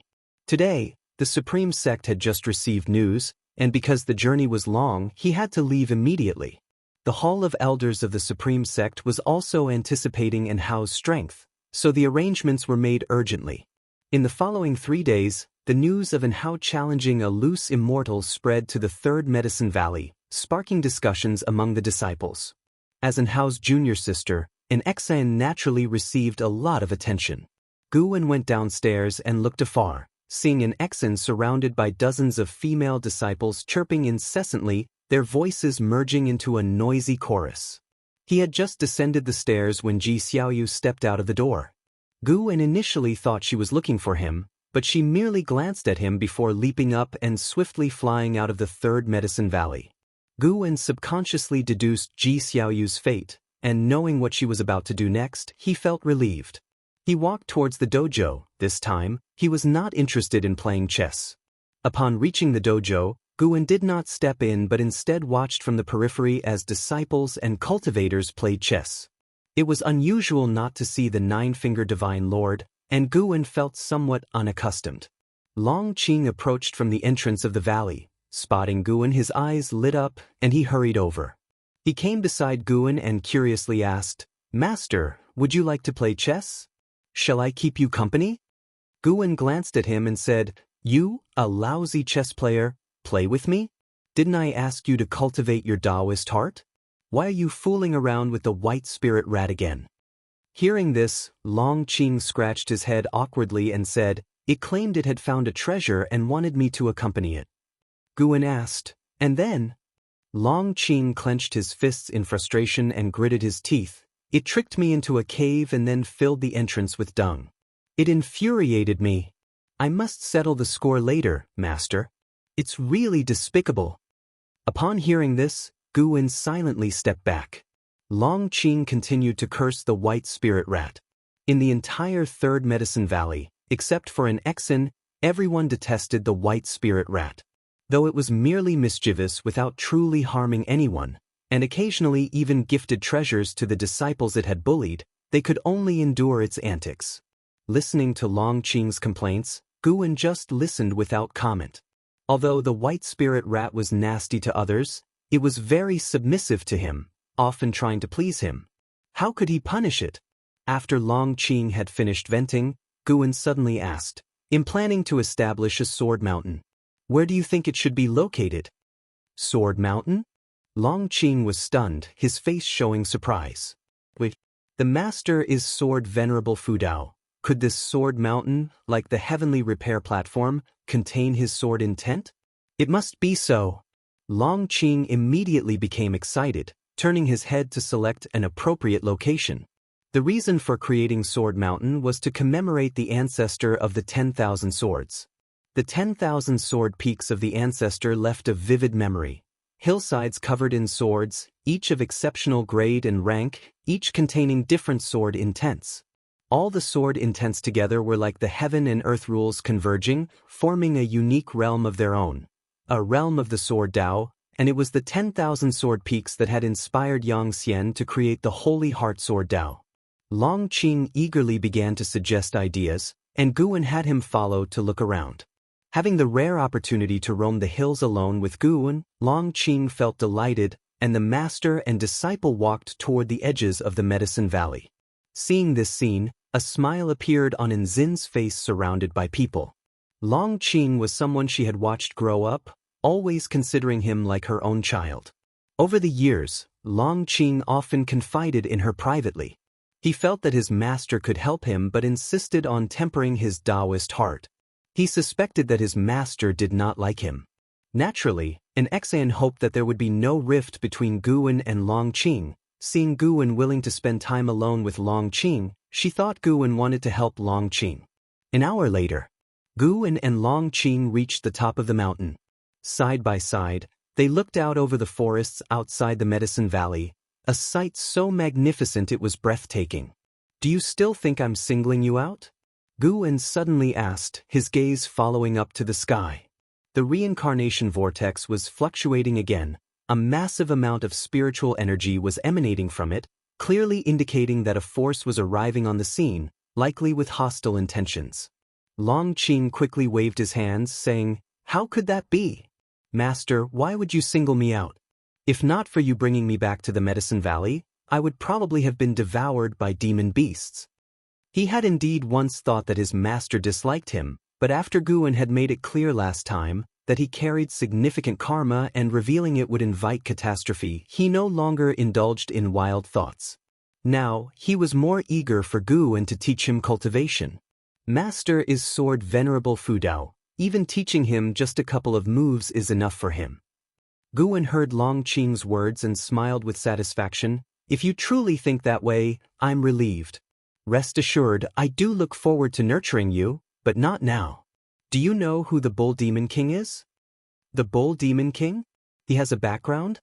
Long Qing was astonished. To him, the Blood Prison Great Saint was the second most lowly existence in the Third Medicine Valley, only inferior to the White Spirit Rat. Such a guy has a background? Guan proceeded to tell the origin of the Blood Prison Great Saint, leaving Long Qing dumbstruck. The Blood Prison Great Saint is this formidable? And he's an ascender from the lower realm? The most crucial thing was that the Blood Prison Great Saint was actually a human, who only turned into a bull after devouring divine beast True Blood. Long Qing felt as if the sky had fallen. It was one thing for his master to hide his cultivation level, but even the Bull Demon King had an extraordinary background. He then thought of an Exin, Yuingying, and other acquaintances in the valley. Could they all have backgrounds or hidden strengths? The blood prison great saint has to be a bull for 1,000 years, and he has already endured most of that time, Gu Wen said profoundly. Long Qing's expression kept changing. After pondering for a while, he took a deep breath and said, "Master, I understand now. I am indeed very lucky. I really should settle down. I've been too impatient. Your second master treats you well. When you have time, you can sit in meditation with him to calm your mind," Gu Wen continued, his gaze shifting towards outer heaven. Along with a large number of figures flying out of the reincarnation vortex, both the Holy Court and the Immortal Dynasty could no longer sit idly by and began to join forces to block them. Over the years, they had been fighting the Xianyu Divine Dynasty and the Sky Demon Great Sect. The Xianyu Divine Dynasty and the Sky Demon Great Sect had become increasingly strong, making it difficult for the Holy Court and the Immortal Dynasty to defeat them. This made the world's situation more chaotic. Although the world is difficult, it is only the lowly beings who suffer. Yet for prodigies like Hao, it is actually a rare opportunity to rise. They could gain fame and fortune more easily. "Master, what are you looking at? Is there another movement in outer heaven?" Long Qing suddenly asked curiously. Although he had never left the Taicong continent, he knew that outer heaven was much bigger and even had heavenly demons descending to the mortal world. With his master's ability, he must be able to see what's happening in outer heaven. Gu Wen replied, "The reincarnation opened by Yuanshu ancestor is connected to many places similar to the great heavenly spirit land. Now, forces from other lands have arrived, and the Holy Court and the Immortal Dynasty are blocking them. A great battle is likely to erupt." Upon hearing this, Long Qing's eyes widened. There are many places like the great heavenly spirit land? Why do they have to come here? Who knows? Gu Wen casually answered. His eyes showed a slight change. This mysterious force from the reincarnation vortex actually had a connection with him. More precisely, it was connected to Xianxia. Because he felt the sword intent of the Holy Heart Sword Tao in many people of this force, although it was nowhere close to Xianxia's, it indeed originated from the Holy Heart Sword Tao. Before Xianxia perished, he entrusted his sword intent to the Sword Tao River. The sword intent lived on, hence, anyone who practiced the Holy Heart Sword Tao would strengthen this sword intent, helping Xianxia's sword intent to become a great Tao. Sword Tao Eternal. This was the terrifying aspect of Xianxia. Even before he encountered the heavenly spirit god, he was considering his own death, so he left his sword intent in the Sword Tao River. His plan wasn't resurrection but to keep his sword Tao eternal, to prove he had lived. Gu Wen couldn't help speculating if Xianxia had guessed that he was a reincarnation body. Although he had Xianxia's memories, he couldn't hear Xianxia's thoughts at every moment. Gu Wen began to deduce this force. Dahong Sword Heaven. Only one word differed from the Dahong Dao Heaven that was annihilated by Xianxia and his disciples, but it was certain that Dahong Sword Heaven came from the Dahong realm. "Master, have you been to other worlds? Is our world considered powerful in outer heaven?" Long Qing kept asking. Just then, a vast sword intent suddenly burst forth from the horizon, shooting up to the sky, startling Long Qing to turn and look. He saw a sword light rising in the sky, as if wanting to split the heavens in two, rapidly stretching to the zenith. "What is that?" Long Qing asked in astonishment, feeling the sword intent, which made him want to submit. Gu Wen did not respond, but he had already seen the master of the sword intent. From the Immortal Dynasty, it was a divine thought true immortal. Chapter 439 Ju Luo Sword Monarch Sword Cultivators of the Divine Thought True Immortal Realm were formidable, their sword intent stirring the entire world, but to harbor illusions to obstruct Dahong Sword Heaven was undeniably a fool's dream.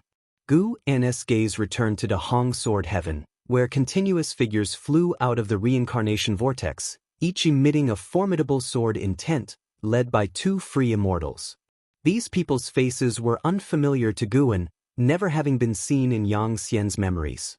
However, he was certain that Dahong Sword Heaven was founded by Xianxia's disciple, Yang Pingon. Previously, Dahong Sword Heaven had not appeared, but now it did. Could it be because its followers were being taught the Holy Heart Sword Tao? Guwen felt this was only part of the reason. Their imposing manner suggested they harbored designs on the great heavenly spirit land.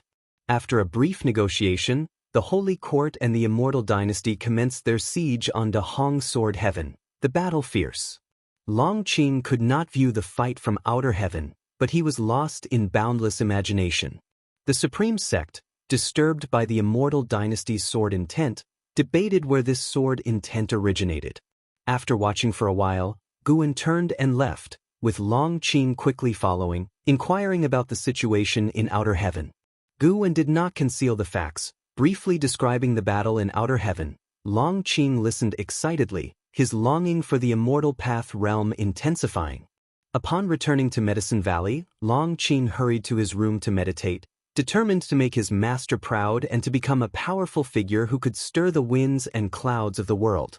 Guwen returned to his room, untroubled by Dahong Sword Heaven bringing calamity, as this group was not potent enough to threaten the great heavenly spirit land. Sitting at his desk, Guwen turned to look out the window, his thoughts drifting to distant memories. There, on that island, only Yang Pingan accompanied him, always challenging him. Thinking of it, he felt quite nostalgic. Seeing the robust chi fortune of Dahong Sword Heaven, it was clear that a lengthy time had passed since Yang Pingan had established it. How strong was Yang Pingan now? Guwen looked forward to finding out, though he also felt a sense of urgency. Times had changed, and it was essential to guard against others. Guessing Yang Pingan's intentions in seeking the Holy Heart Sword Tao was challenging. Setting aside Yang Pingan, he also had to consider the Annihilation God Emperor as a hypothetical enemy, striving to grow stronger. Moreover, the depths of the universe still had the heavenly spirit god as an obstacle. What a long and heavy responsibility! With these thoughts in mind, Guwen took out the latest volume of the Supreme Secret Records and began to consolidate his Taoist heart. The Supreme Secret Records were still being written but were no longer sold in the market. Only Guwen had access, as a form of repayment from Shenzhen. At dawn, the waves crashed against the shore.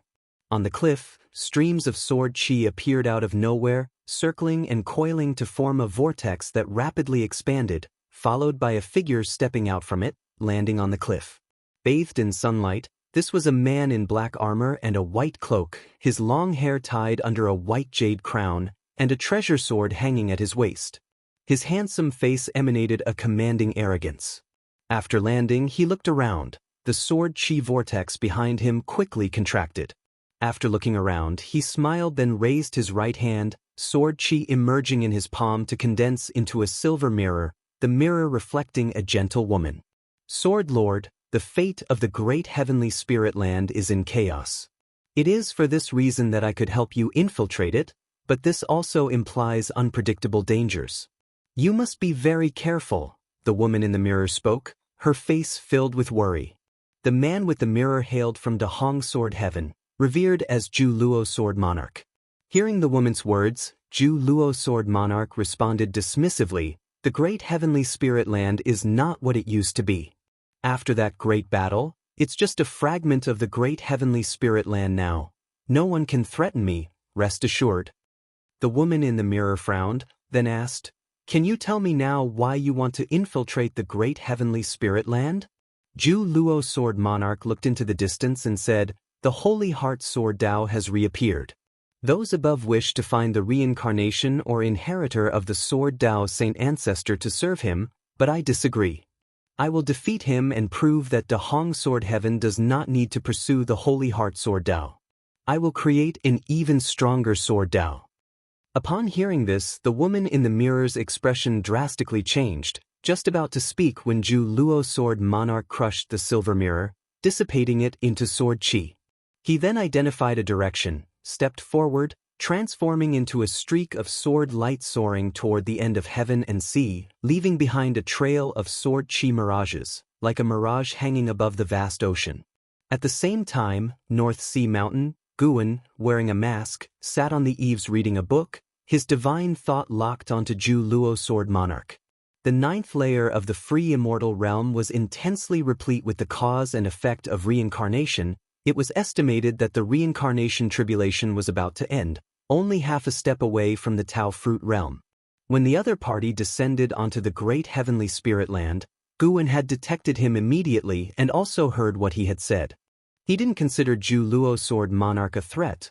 Rather, the implications behind the words of the Sword Monarch gave him pause. Did De Hong Sword Heaven intend to serve the inheritor of the Holy Heart Sword Dao? Guwen remembered that although Yang Xian had imparted the Holy Heart Sword Dao to Yang Pingan at the time showed no surprise but instead smiled, saying his own Sword Dao was not inferior to the Holy Heart Sword Dao. At that time, Yang Xian's Holy Heart Sword Dao was merely rudimentary, nowhere near as strong as it was when contending with the Heavenly Spirit God, and countless years had passed since then, with the Holy Heart Sword Dao having reached unimaginable levels through the Sword Dao River. Could it be that Yang Pingan had faced setbacks in his Sword Dao and come to believe his own was inferior to the Holy Heart Sword Dao? Guwen speculated about what might have transpired after Yang Xian's death to make De Hong Sword Heaven so highly esteem the Holy Heart Sword Dao. As for Zhu Luo Sword Monarch seeking to trouble him, he wasn't too concerned. What waves could a mere free immortal stir up? If he dared to act against him, Guwen wouldn't hesitate due to past feelings. He would kill if necessary. He wasn't Yang Xian. He didn't confine his actions within so many strictures. In the courtyard, Sage Xian Miao, holding a secret book, looked up at Guwen and anxiously said, "Mountain God, this secret book is too profound. I can't understand it at all." Back at Three Pure Ones Mountain, he had been considered a prodigy, able to grasp any Taoist sorcery with just a glance. Yet, when faced with the secret book bestowed by the mountain god, he couldn't comprehend it at all. Guwen nonchalantly replied, "If it were that easy to fathom, becoming an immortal wouldn't be so difficult." Centuries had passed, and Sage Xian Miao had already achieved the mystic heart realm cultivator status. His talent was not lacking. It was just that Guwen hadn't prioritized nurturing him. Upon hearing this, Sage Xian Miao could only manage an awkward smile and continued to delve into the secret book in his hands. Boom, a deafening boom suddenly came from the sky, startling Sage Xian Miao to look up and see a huge ball of light appearing and rapidly expanding, with strong winds soon descending upon the mountains and forests. Sage Xian Miao quickly stood up, frowning deeply. With the mountain god still there, he was not panicked. Mountain god. A sword intent ascended to the heavens a few months ago, and now this bizarre phenomenon has occurred. What could be the reason? Sage Xian Miao asked, turning to Guwen as the tempest tousled his long hair. Guwen answered, "Obviously, someone is fighting." Hearing this, Sage Xian Miao fell into silence. Though he was secluded from the world, people still passed by this place, allowing him to keep abreast of the major happenings overseas, which was currently in the midst of rare chaos. He wanted to ask the mountain god why he didn't put an end to such turbulent times but feared it would be presumptuous. He always believed that the mountain god was a true immortal, different from those powerful cultivators and demons. But he figured that the mountain god had his own considerations. Perhaps everything had its own natural laws of evolution, and even immortals could not disrupt them.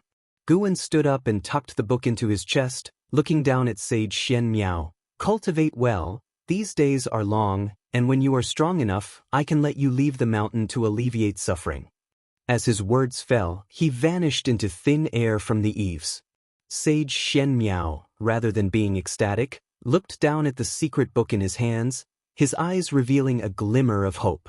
Above the boundless mountains and rivers, dust swirled as an house stood proudly in the air, his knight's robe fluttered wildly. He looked downward, with 9 bright suns floating behind him tracing circular paths, the firelight illuminating his form, making him look like a deity.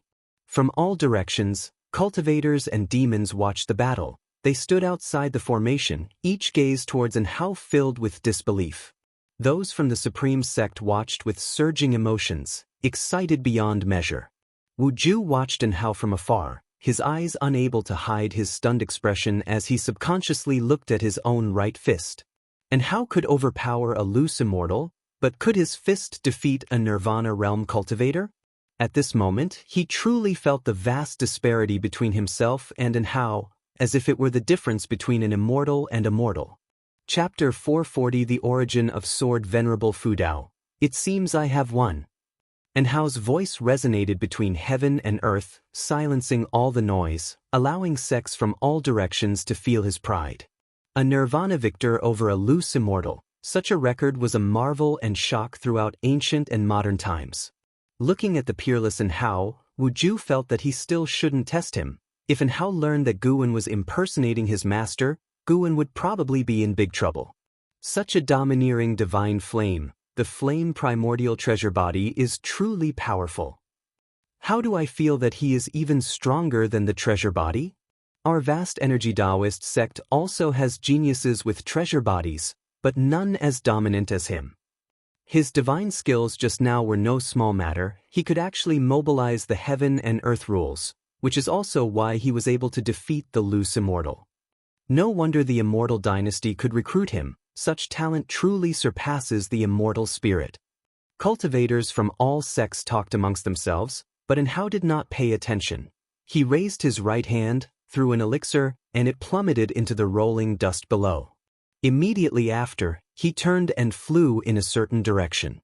Great cultivators, led by the supreme sect, immediately ordered a pursuit of Hao. Wu Ju, having no time to ponder, hurriedly caught up with the group. Half an hour later, in the mountains and fields, Hao and the high-ranking members of the supreme sect stood beside a stream, talking and laughing heartily, while Wu Ju stood not far away, envying the scene before him. Without Hao, he would be the one everyone looked up to, the future of the supreme sect, but with Hao present, he was no different from the other ordinary disciples. No one paid him any attention anymore. Vice sect leader Ji Hantian looked at Hao and said with a smile, "We are most comforted by your achievement today. You carry the hope for the rise of the supreme sect. Even when you're away, the disciples in the sect will inquire about your whereabouts. You have become the hope that the juniors chase." Hearing this, Hao smiled even more, and faced with such words, he chose to be humble. He had quite a fondness for the supreme sect, as in the early stage of his immortal cultivation life, the supreme sect had given him considerable help. Most importantly, his master and junior sister were in the supreme sect, and just by that fact alone, it was impossible for him to leave the supreme sect. Just as they were exchanging pleasantries, an immense sword intent descended, making everyone feel as if their throats were being choked, cutting off all speech. Hao looked up, his eyebrows furrowed, a wariness apparent in his eyes. A whooshing sound descended from the sky. Clang!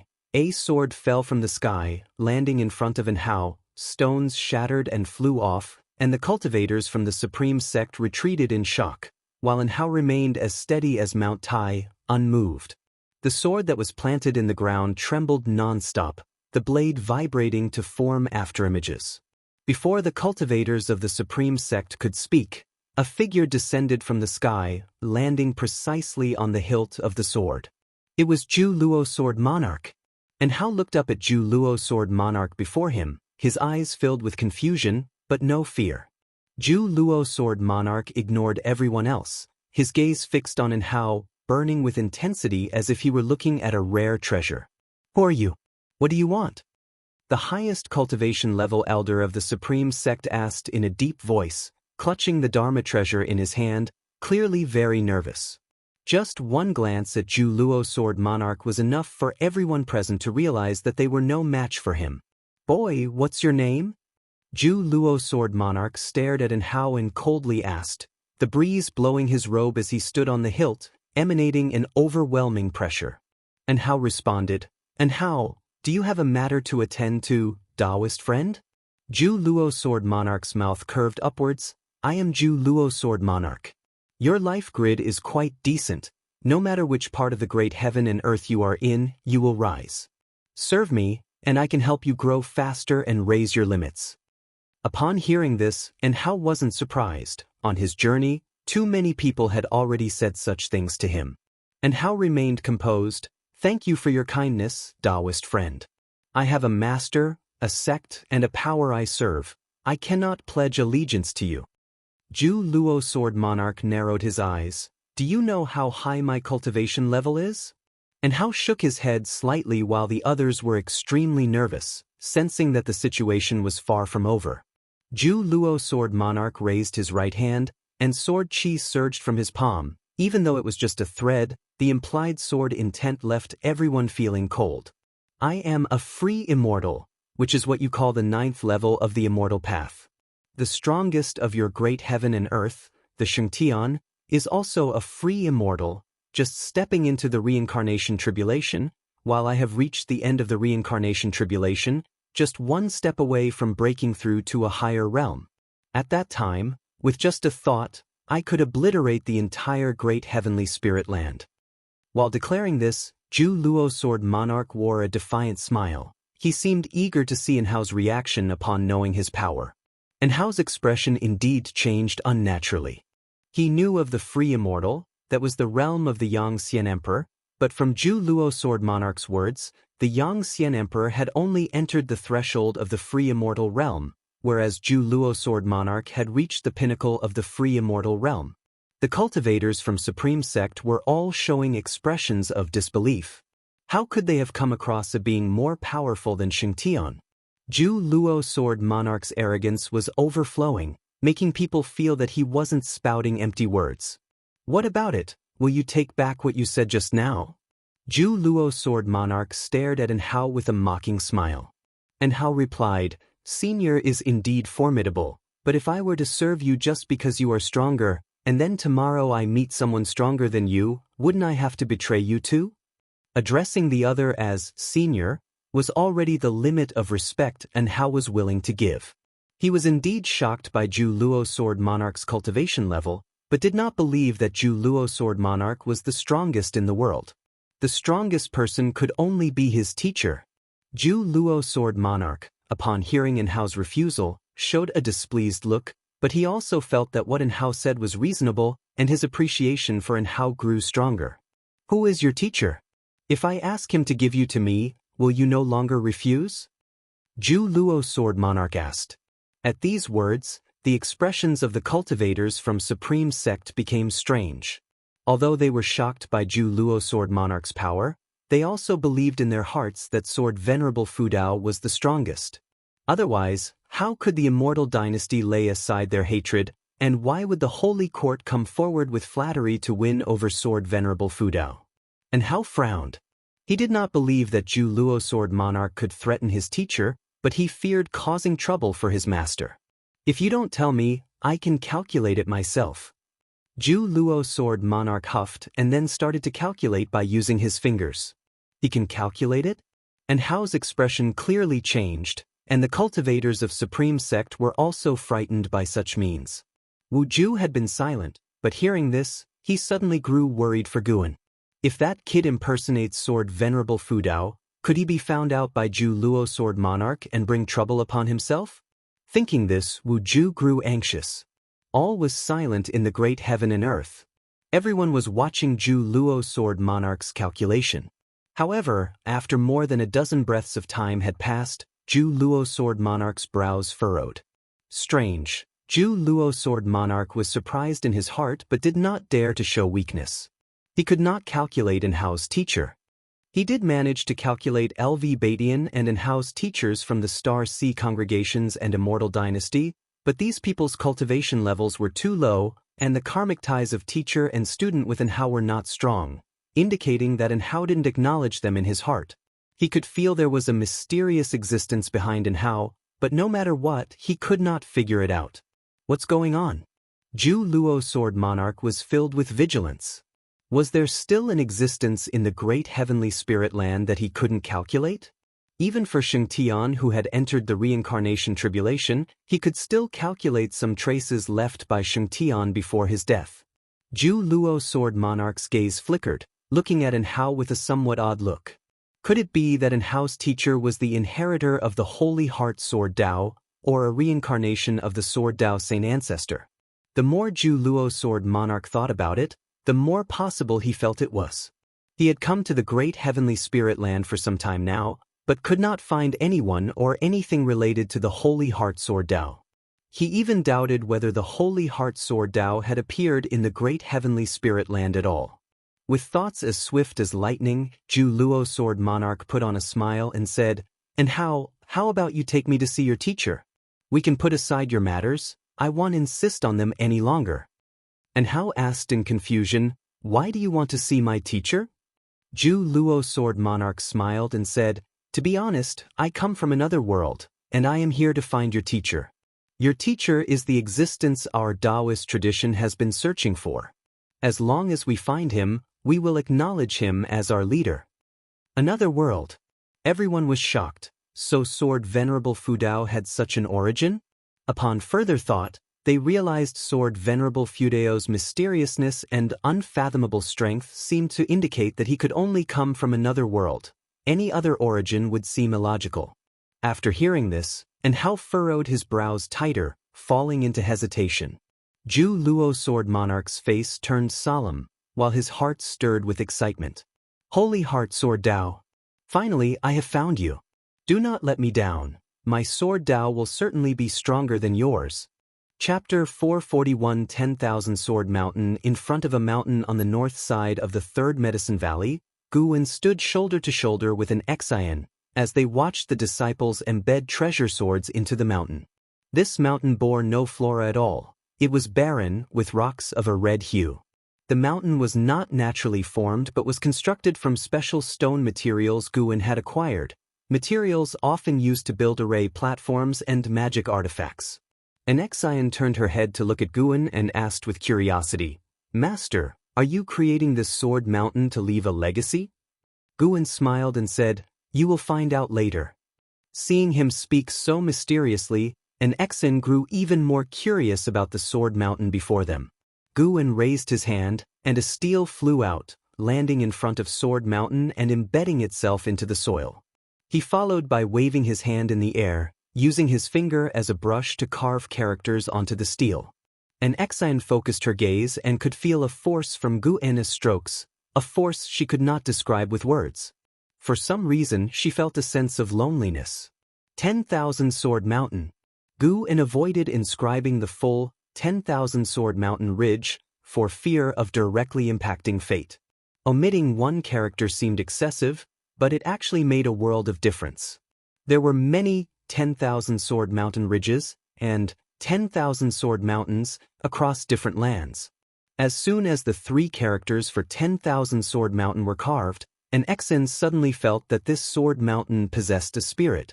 Although many disciples were still embedding swords into the mountain, it somehow felt exceptionally distinct to her. Once they are done, disciples are not to set foot here in the future. With that, Guwen turned and walked away. An Xian remained standing there, continuing to admire 10,000 Sword Mountain, always sensing that the mountain hid mysteries. In the following days, 10,000 Sword Mountain became a frequent topic among the valley's disciples and visiting cultivators.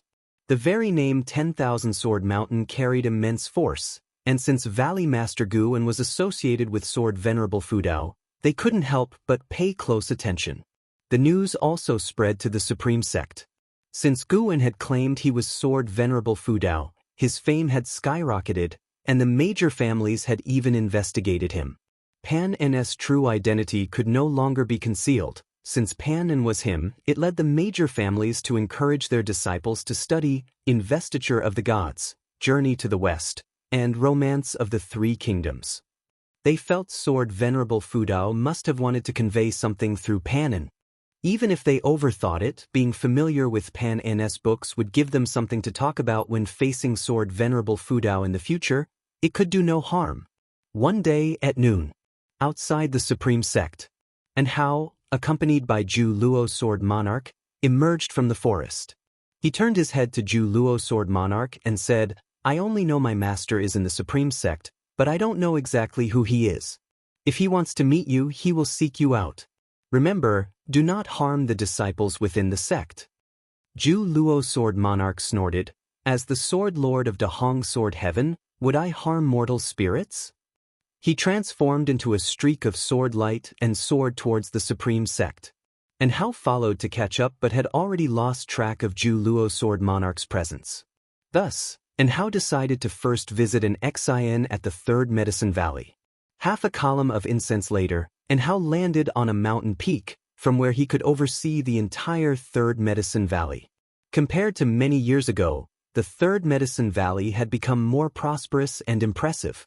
Each surrounding mountain was equipped with formations, and he could see the figures of valley disciples laboring and practicing. Things truly change, but people pass away. And Hao murmured to himself, his tone filled with lamentation. He suddenly felt anxious, fearing that an Xen was no longer there. He was about to jump down when a noise from beside him caught his attention. Glancing over, he saw a man and a mouse running toward him. He remembered that mouse. It was Gu An's white spirit rat. The supreme sect had many, but he had never seen any as plump as Guan's, which is why he remembered it. Behind the white spirit rat came a strapping young man. Upon seeing the newcomer, Hao couldn't help but raise his eyebrows. This fellow looked a bit like Guan, which made him slightly bewildered. Most importantly, this youth had not a trace of spiritual power, but his physical prowess was astonishingly strong, and Hao even felt that the youth possessed the physical prowess of the Nirvana realm. And Hao became interested in Long Qing. He didn't mind the white spirit rat running past him, his gaze fixed on Long Qing. Suddenly, the white spirit rat stopped, turned its head to look at Hao, its eyes filled with suspicion. It felt as if it had seen this person somewhere before. Notice taken of Hao's gaze, Long Qing involuntarily slowed his steps. In the presence of others, he needed to maintain dignity and couldn't disgrace the Third Medicine Valley. When he reached Hao, Long Qing bowed with a clasped fist and said with a smile, "I am Long Qing, a disciple of the Third Medicine Valley. May I know your respected name, and are you seeking entry into the Third Medicine Valley?" Nowadays, the Third Medicine Valley held a high reputation within the Supreme Sect, and even as a servant disciple, one could face anyone confidently. Hao sized up Long Qing and asked, "What is your relationship with Guan?" Hearing the direct mention of his master's name and recognizing the extraordinary demeanor, Long Qing guessed that Hao's relationship with his master was not shallow, so he replied, "He is my master. Are you looking for him? He just left today and should be back by evening. Shall I lead you into the valley?" "Master? Why do I feel like you're his descendant?" Hao chuckled. Upon hearing this, Long Qing wasn't angry, since many people had said the same, and he had doubted it himself. However, Guan had refuted any blood relation between them, and ultimately, Long Qing attributed it to being heavily influenced by his master in manner and temperament over time. Long Qing shook his head and said, "I am not, though I wish it were so." Hao did not press further, nor did he mind the trace of melancholy in his tone. Hao smiled and said, "Throw a punch at me. If you manage to hurt me, I will pass you divine skills that require no spiritual power to wield." "Is that really a good idea?" Long Qing frowned. "Divine skills? Do you take me for just another master?" He had already learned divine skills from Xianxia, but in his opinion, they weren't all that impressive. Hao raised a hand, his face challenging as he taunted, "Aren't you afraid? With such a strong physique but too scared to strike, aren't you failing to appreciate the gift given to you by the heavens?" At these words, Long Qing's temper flared. He lifted his right hand, slowly clenched it into a fist, a visible force enveloping his fist, his robe billowing and hair dancing as his aura abruptly transformed. His expression turned stern, making Hao feel he resembled Guan even more. Long Qing said coldly, "If I end up crippling you, you'd better not regret it." Hao proudly laughed, "Thinking of crippling me? Even if you trained for another 100,000 years, you couldn't." A cold glint flashed in Long Qing's eyes as he suddenly stepped forward, his right fist held back while his body poised as though drawing a bow, unleashing the punch from his waist with all his bodily strength channeled into his fist. He could sense Hao's strength. Not wanting to lose face, he naturally gave it his all. His punch sounded out like a rumble of thunder, startling the Medicine Valley disciples in the distance. Whether on the mountain or in the valley, they turned their heads towards the source of the noise. Also, beneath the mystic pure tree, an Xen was practicing when she opened her eyes and looked towards the sound, her brows tightly furrowed. Chapter 442, The so-called fellow disciples on the mountaintop. The strong winds spilled over, causing flowers and grass to sway like green waves. Long Qing maintained his punching stance, his face showing disbelief. How could this be? His eyes widened, a tempest of shock surged within him. Following his gaze, he saw his right fist being blocked by a single finger from Enhao. His fist, being resisted by Enhao's index finger, gave him the sensation of pushing against a mountain. Mountains aren't this hard. Enhao's hair fluttered in the wind as he stared at Long Qing, his lips curling into a smile. Not a bad reaction, but it seems you haven't fully mastered your power, or rather, you don't really know the kind of power you possess at the moment.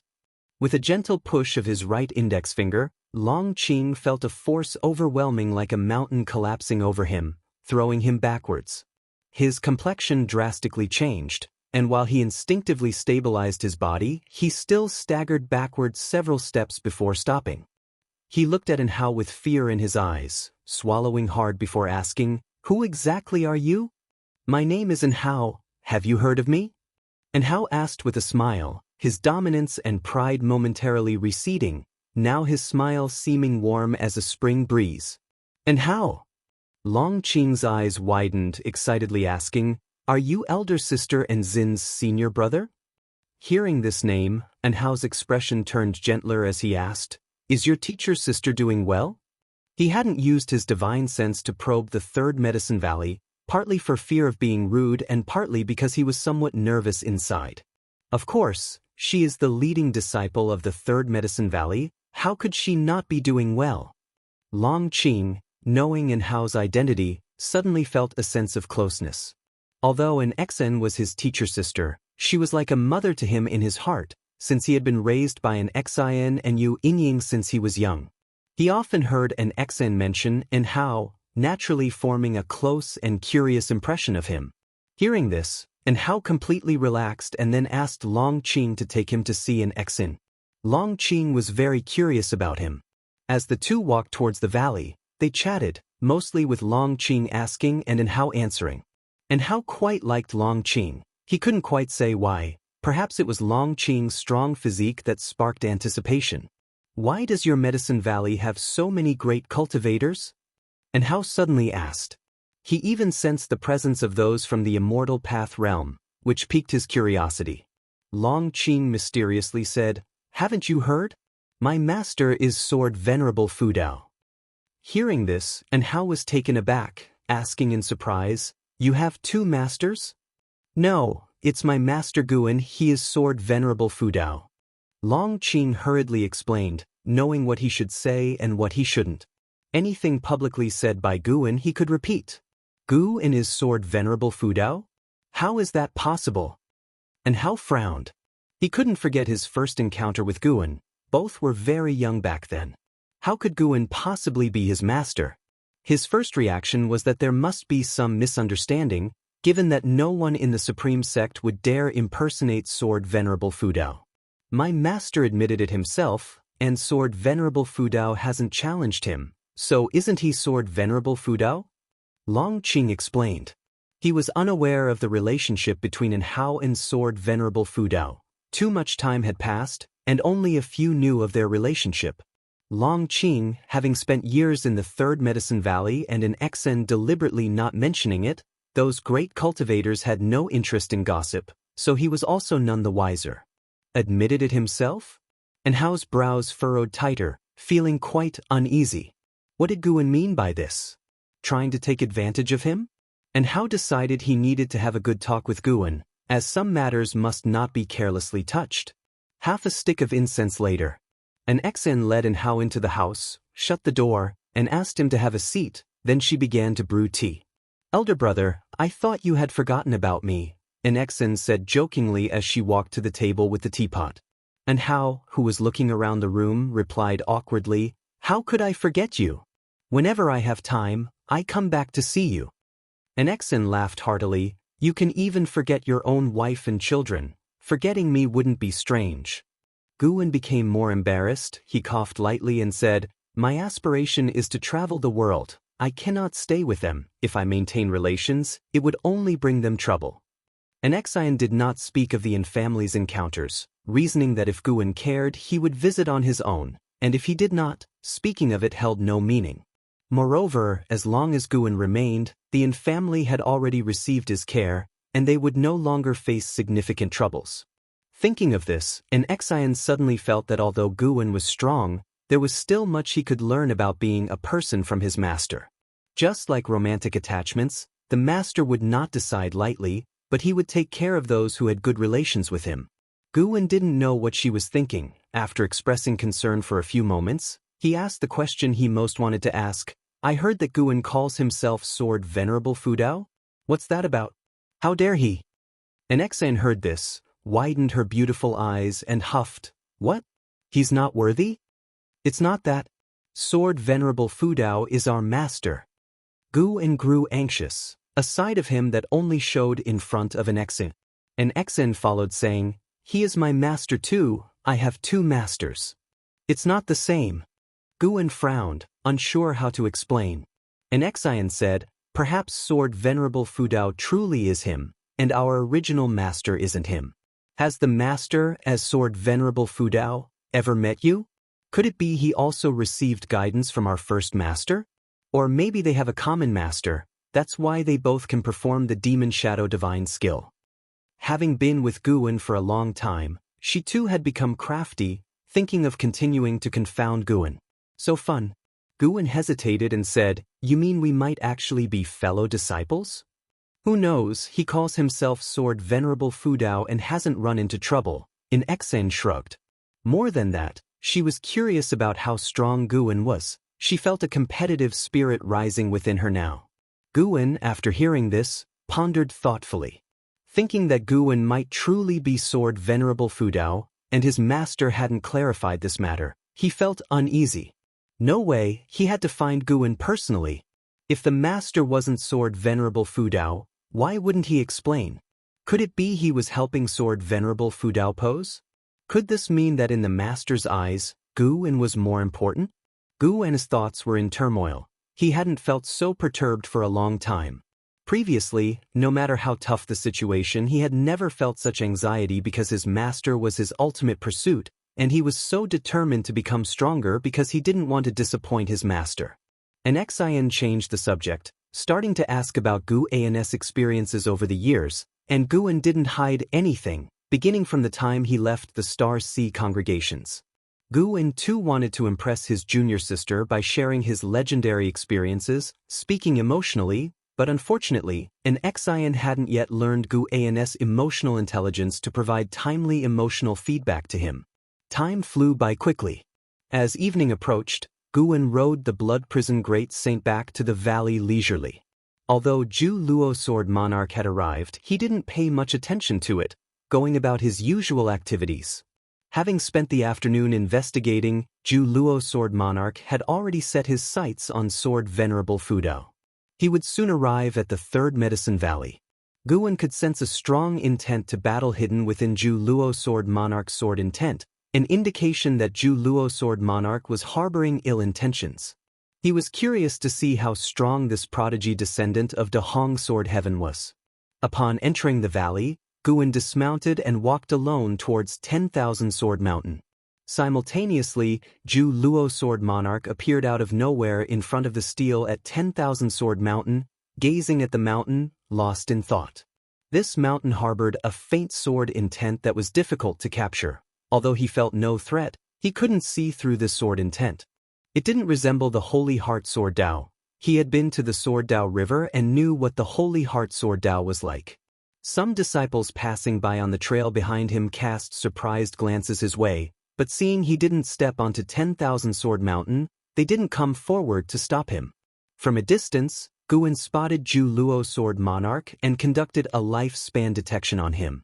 Zhu Luo Sword Monarch, Free Immortal Realm 9 Layers 29, 769, 870/500, 000/500, 000/000, could killing him yield 40 million years of lifespan? Guwen thought to himself, his steps neither fast nor slow, leisurely as if wandering through a garden, occasionally greeting disciples he encountered along the way. Chapter 443. You dare challenge Holy Heart Sword Dao? Taoist friend, you seem unfamiliar. Is there something you need help with? Guwen's voice came from behind, interrupting Zhu Luo Sword Monarch's thoughts. Zhu Luo Sword Monarch half-turned, glancing at Guwen with the corner of his eye. Looking at Guwen, he felt a strange sensation in his heart. Logically, such a mortal shouldn't merit his attention, but somehow, as soon as Guwen spoke, he had turned around involuntarily, drawn to him. He had only ever felt this way in the presence of those stronger than himself. While sizing up Guwen, he deduced that Guwen had some karma with Hao. Though not closely connected, it indeed existed. Zhu Luo Sword Monarch asked, "Are you the valley master of this medicine valley?" Guwen smiled and replied, "I am Guwen. May I know your esteemed name?" Zhu Luo Sword Monarch answered, "I am Zhu Luo Sword Monarch, from Dahong Sword Heaven." Dahong Sword Heaven? I have not heard of it, but it sounds grand and powerful, certainly the force of a holy land, and it must be far from the Taizong continent. Guwen feigned surprise. Zhu Luo Sword Monarch was not in the mood for probes, and directly asked, "Are you a disciple of Sword Venerable Fudao? Call out your master." As he spoke, he also emitted a trace of sword intent, instantly enveloping the entire Third Medicine Valley. Xiaoyu appeared out of nowhere in front of Guwen, staring warily at Zhu Luo Sword Monarch, the Dao patterns on her forehead igniting into fierce flames. The Sun and Moon Netherworld Emperor appeared as well, frowning at Zhu Luo Sword Monarch. And Hao, Nine-Fingered Divine Lord, and Xianxia also quickly appeared. Those great cultivators, who had been playing chess in the dojo, promptly arrived as well. Guwen could feel that Zhu Luo Sword Monarch's sword intent was to isolate the Third Medicine Valley from the outside world. Was he intending to create a battlefield?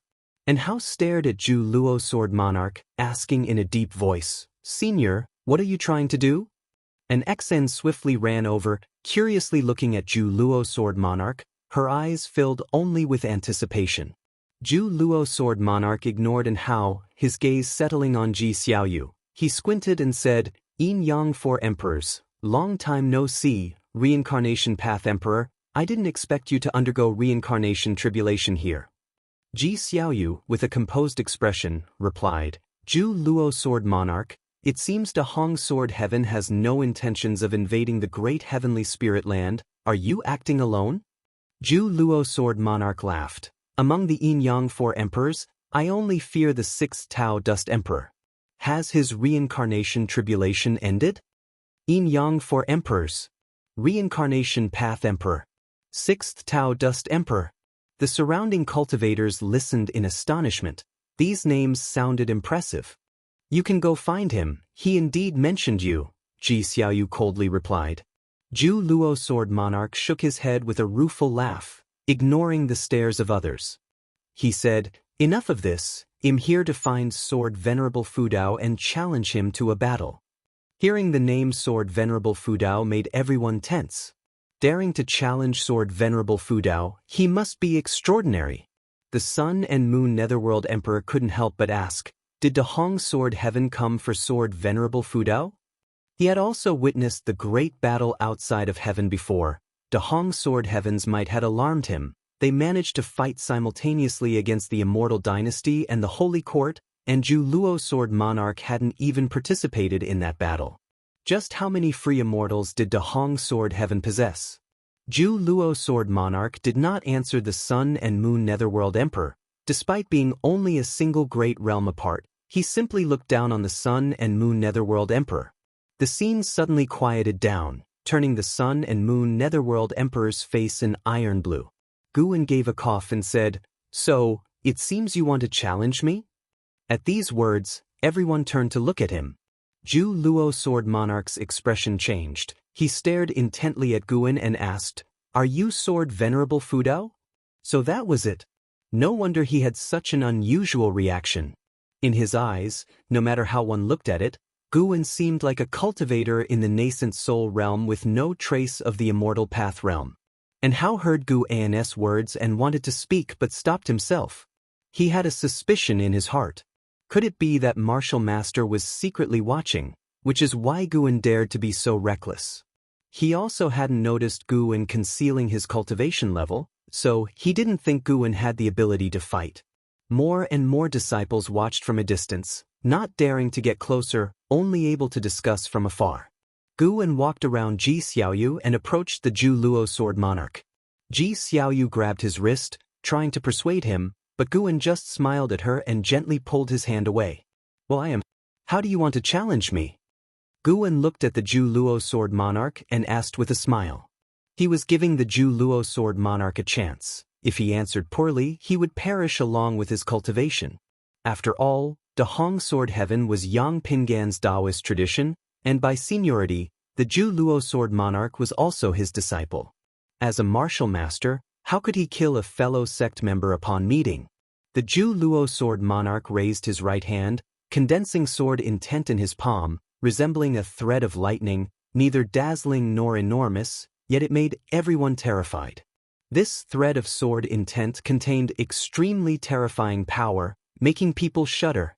Ji Xiaoyu, the Sun and Moon Netherworld Emperor, the Nine-Finger Divine Lord, and others didn't even dare to move, feeling a terrifying sensation that any movement could lead to death. And Hao clenched his fists inside his sleeves, ready to make a move. Long Qing stood at a distance, on tiptoe watching. He couldn't feel the sword intent of the Zhu Luo Sword Monarch, but with so many people gathered, how could he not be curious? Naturally, compare the sword Dao to see whose sword Dao is stronger. Show your Holy Heart Sword Dao. The Zhu Luo Sword Monarch coldly stated. Holy Heart Sword Dao. Ji Xiaoyu and the Sun and Moon Netherworld Emperor both drastically changed their expressions, looking at Guan in astonishment. They had heard of the great fame of the Holy Heart Sword Dao, a supreme inheritance of De Hong Sword Heaven, able to dominate across 3,000 worlds and be invincible. Guan had actually inherited the Holy Heart Sword Dao? No wonder Sword Venerable Fu Dao refused to show his true self. It turns out he was a great cultivator from De Hong Sword Heaven. In any great heaven and earth, there was no one who could silently reach the free immortal realm. Just the heavenly tribulation from divine thought true immortal to free immortal would shake the universe. How could one hide? Hearing the words of the Zhu Luo Sword Monarch, Guan showed a faint smile. His smile, however, appeared as a provocation in the eyes of the Zhu Luo Sword Monarch. Just then, Guan suddenly shifted, appearing instantly in front of the Zhu Luo Sword Monarch. The gust of air lifted the Zhu Luo Sword Monarch's cloak, and he widened his eyes. Challenge the Holy Heart Sword Dao? Guan slightly raised his chin, looking at the Zhu Luo Sword Monarch with indifferent eyes, as if he were looking down on an ant. With his left hand, he then grabbed the Zhu Luo Sword Monarch's wrist. The entire process went unchallenged by the Zhu Luo Sword Monarch. It wasn't that he couldn't react, but he was unable to resist. With Guan holding him, the Zhu Luo Sword Monarch's pupils dilated, and his heart was struck with shock. Guan looked at him and slowly said, "Let's not first discuss whether I possess the Holy Heart Sword Dao. To you all, what status does the Holy Heart Sword Dao even have? Are you even qualified to challenge the Holy Heart Sword Dao?" These words struck the Zhu Luo Sword Monarch like a hammer, causing his body to tremble, and cold sweat began to bead on his forehead.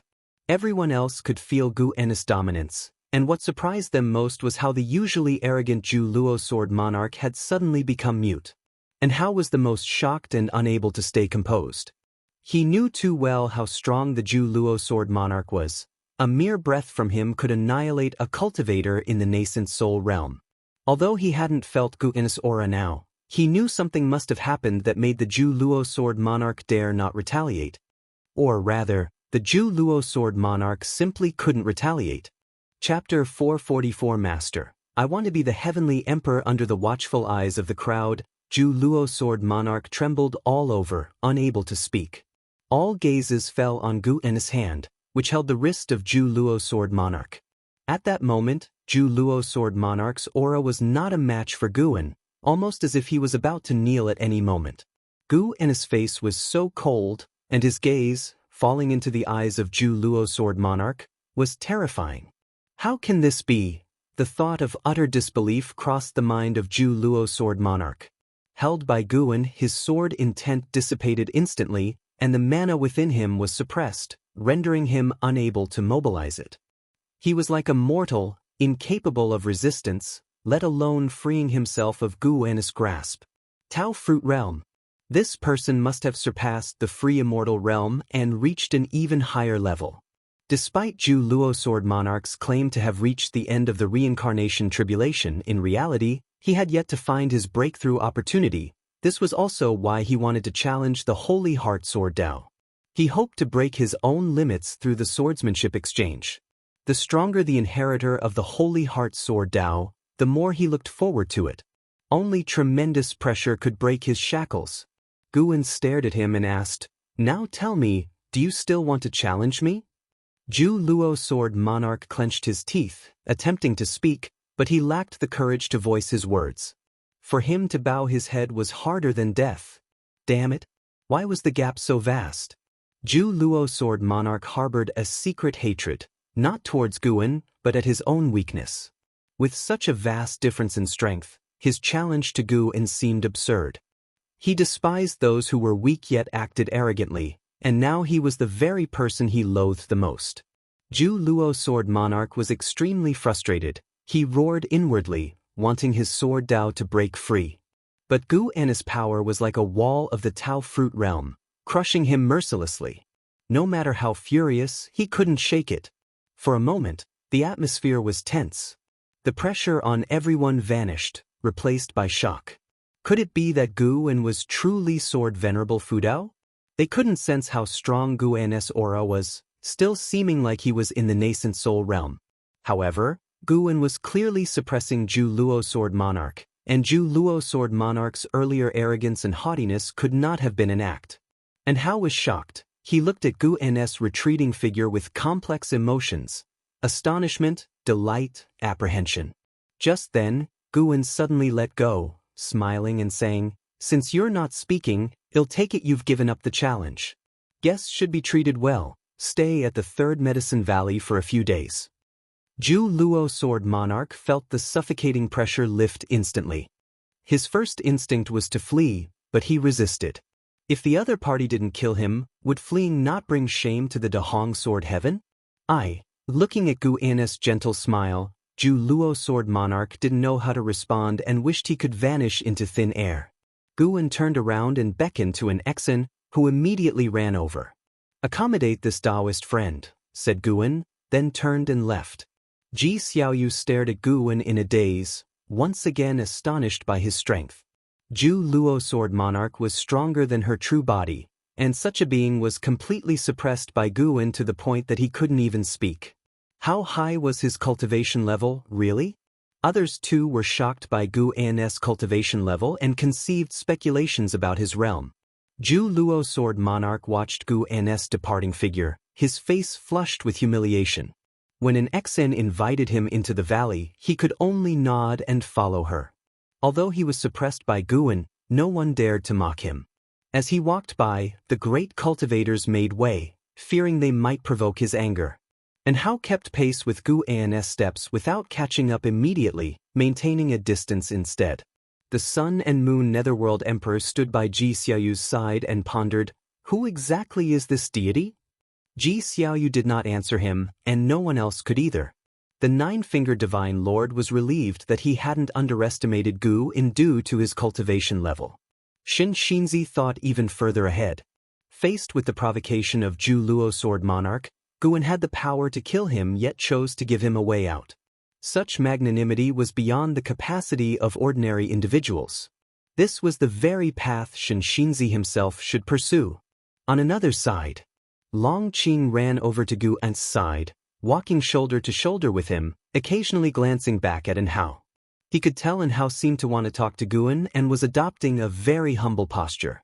"Master, what just happened?" Long Qing asked curiously. His gaze followed and fixed on Zhu Luo sword monarch, whose presence was so powerful. Just walking down the road, he exuded an air of invincibility, as if even the heavens couldn't contain him. Guwen smiled and said, "Nothing much, just chatted with someone. You can go talk to him directly, he is a senior after all. Remember not to forget your manners." Hearing Guwen's words, Long Qing really did want to go meet with Zhu Luo sword monarch. After a while, Guwen went upstairs alone, and Hao stayed at the bottom of the loft, hesitating for a moment before he also went upstairs. He had just reached the door when he heard Guwen's voice. "Remember to close the door behind you." Upon hearing this, Hao instantly felt calm. All his doubts were washed away. This was definitely his master. Suppressing his excitement, he closed the door. He strode to the table and then knelt down, kowtowing to Guan. Guan did not stop him, graciously accepting his gesture of respect. And Hao looked up at Guan and exclaimed excitedly, "Master, you've kept me in the dark for so long. No wonder you took an Xian as a disciple. You've been looking after her all along, hasn't she known all this time?" Guan smiled and replied, "She didn't know at the beginning. She was just as excited as you when she found out. Stand up and speak." And Hao hurriedly stood up. He had too many things to tell his master. Guan invited him to sit down and then inquired about his experiences over the years. And Hao did not dare to hide anything. He did not overly embellish his narrative, sharing both his hardships and achievements. After a long time, Guan asked, "What are your goals for the future?" Unlike an Exan, and Hao had been wandering outside for years, and his ambition only grew higher and higher, so Guan had no intention of keeping him. Taking a deep breath, and Hao said, "Master, I want to become the Heavenly Emperor, just like the Jade Emperor you've written about." Guan smiled and said, "Those two words should not be uttered carelessly because real immortals do exist. Indeed, to be besieged by immortals, real immortals are far more terrifying than mortals can imagine. If there is order, there must be a ruler, and the leader of the immortals might be known as the Heavenly Emperor." Upon hearing this, and Hao was startled and cautiously asked, "Immortal dynasty?" "They are far from it." Guan's response let in Hao breathe a sigh of relief and also filled him with surprise. If the Immortal dynasty was not considered a group of immortals, how powerful were the true immortals? Guan looked at Hao and also discerned his life grid. Life grid, the combination of fate and chi fortune, indicates that the stronger the life grid, the better the chi fortune and longer lifespan. And Hao had a continuous stretch of chi fortune, and his life seemed to have no visible end, which Guan saw for the first time in such a life grid. Indeed, the limit of 9,999 years was simply the upper limit of mortal realm, not the limit for Hao. After reaching the Nirvana realm, Hao's lifespan limit became 6 nines, and Guan estimated that breaking through further great realms would continue to extend it. Chapter 445. Want to become a disciple? Do you aspire to be the Heavenly Emperor because you want power and influence? Guan asked curiously. The Jade Emperor in Journey to the West wasn't described as particularly strong, at least not the strongest, and Hao had always wanted to be the strongest. Could it be that his mindset had changed now that he was considering becoming the Heavenly Emperor? And Hao answered, "I want strength and I want power and influence. Along the way, I've been to many places, left behind many people, but I feel that this path is not right. However, to become stronger, even if it's not right, I still have to continue on. By becoming the Heavenly Emperor, I can protect those I wish to protect and shelter all living beings from suffering." "I didn't expect you to still have such a benevolent heart," Guan remarked. And Hao's face turned red and he said, "Master, what do you mean? Do you see me as someone ruthless, without bottom lines? After all, I have inherited the righteousness of the supreme sect. No matter where I go, when I encounter people in suffering, as long as I can help, I will take action." Guan smiled. He indeed had seen such behavior from Hao, though it wasn't frequent. Compared to Xianxia, Hao still had a long way to go. However, Guan never had specific expectations for what Hao should become. He imparted the technique of immortal cultivation to Hao due to fate. As long as Hao didn't do evil, he was loath to nitpick. Guan continued to chat with Hao, which gave Hao a deeper understanding of his master. It seemed no different from their previous interactions, but Hao felt his master's vastness, like the Zhanghai Sea. With the ability to conquer the world yet able to recluse here, laughing and chatting with anyone. Every word Guan said seemed sincere in Hao's eyes.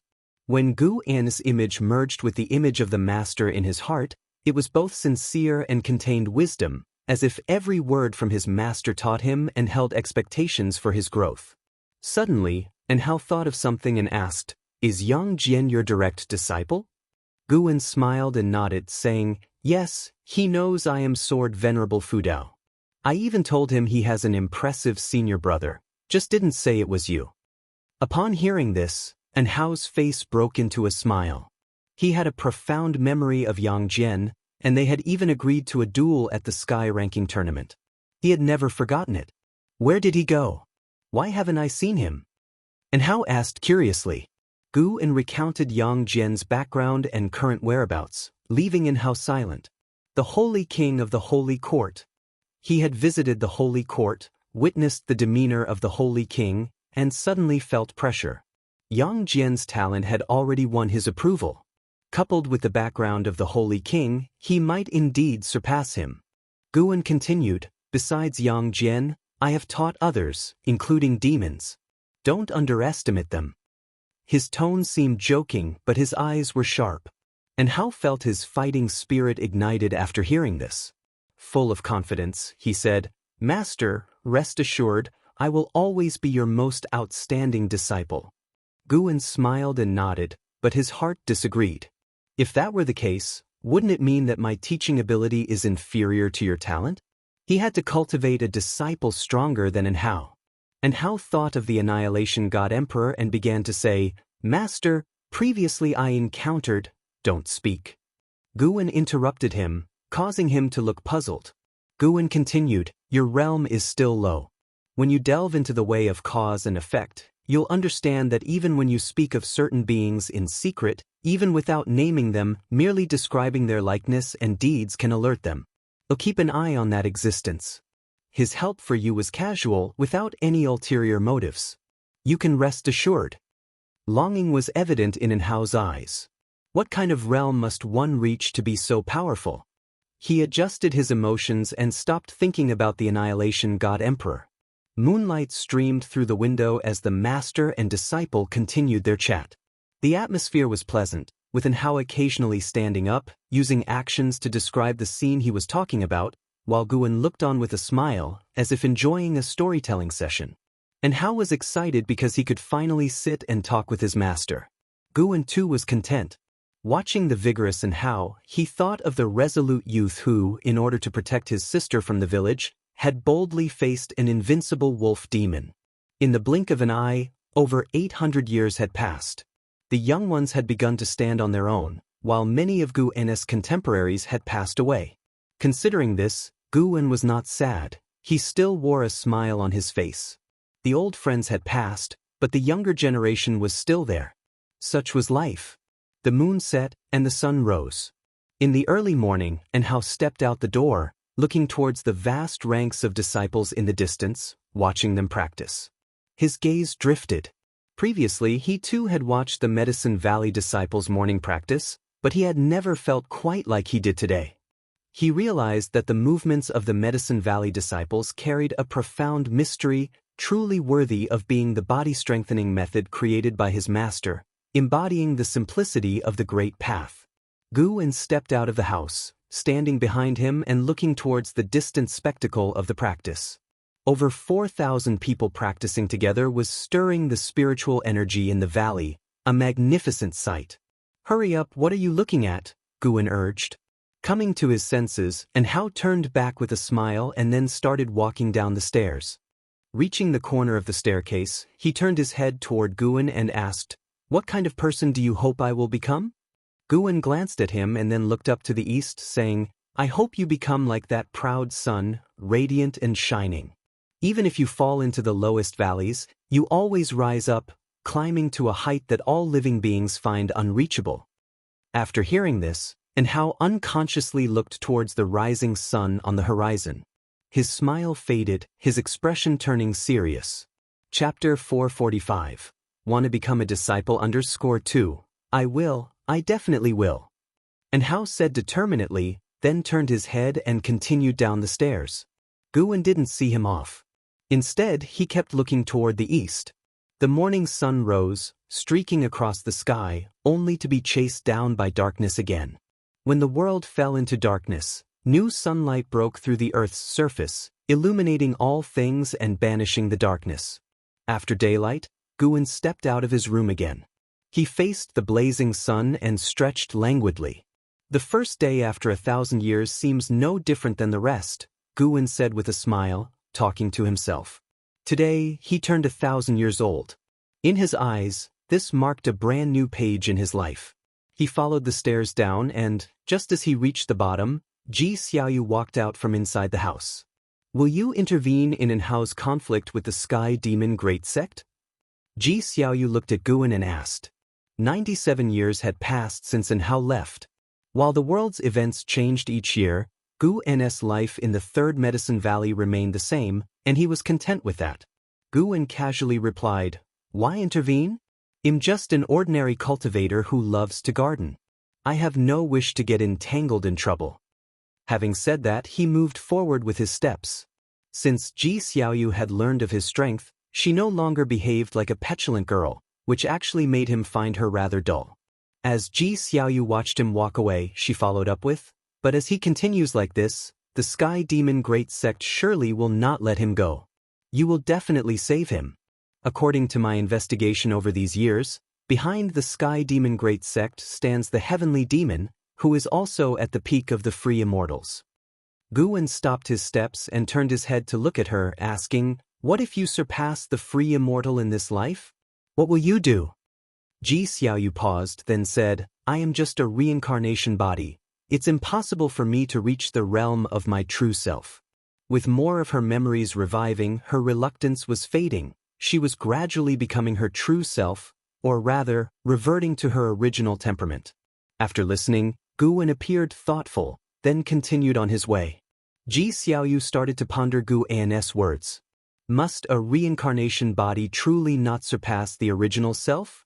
Thinking it through, she didn't know how to reach a higher realm beyond the reincarnation tribulation. She had received no guidance.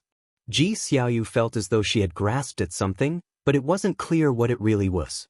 She looked at Guan's retreating figure, feeling that somehow he was reminding her of something. Guan was also in deep thought. Within the lifespan samsara, Long Zhan had once surpassed him, and he believed that a reincarnation body could possibly surpass the original self. His curiosity aroused. If his reincarnation body continued to grow, what would happen? Guan was merely curious and felt no urge to experiment. For the time being, he had no desire to open another lifespan samsara because he was saving up his lifespan for the next breakthrough.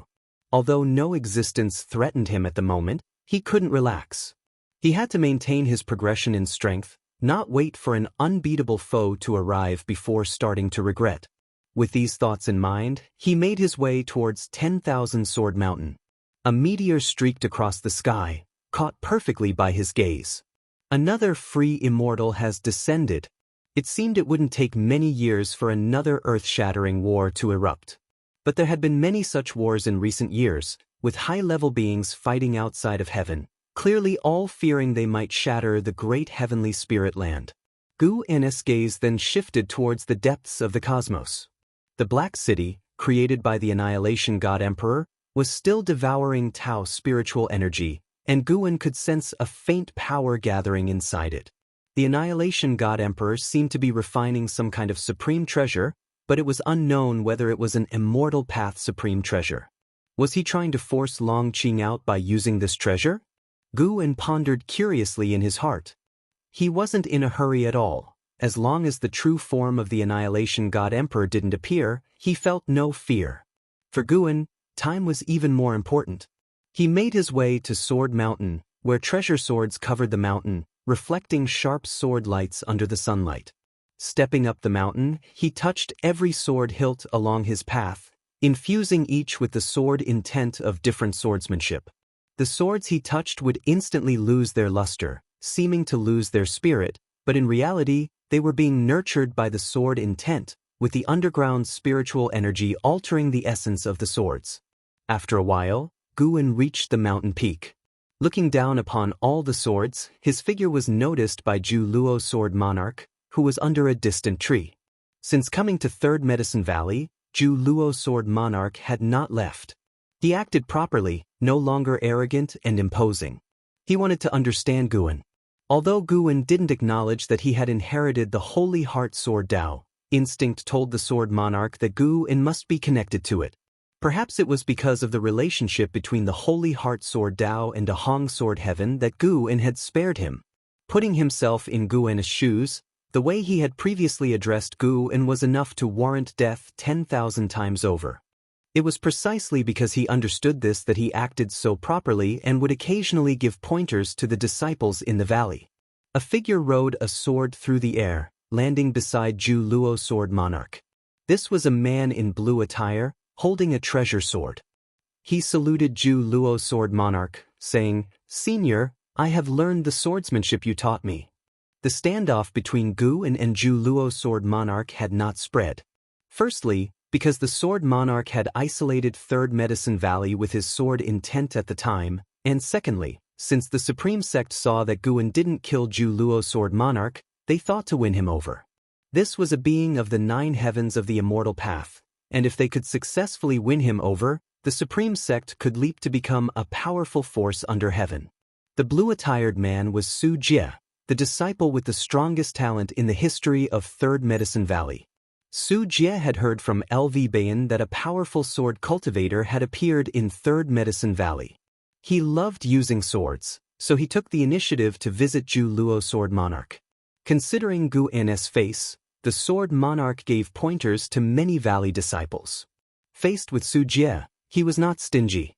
"Just learned it then," Zhu Luo Sword Monarch said indifferently, his gaze fixed on the silhouette of Gu En. Su Jie indeed had exceptional talent, but he was not the strongest he had seen, certainly not compared to how he had met before.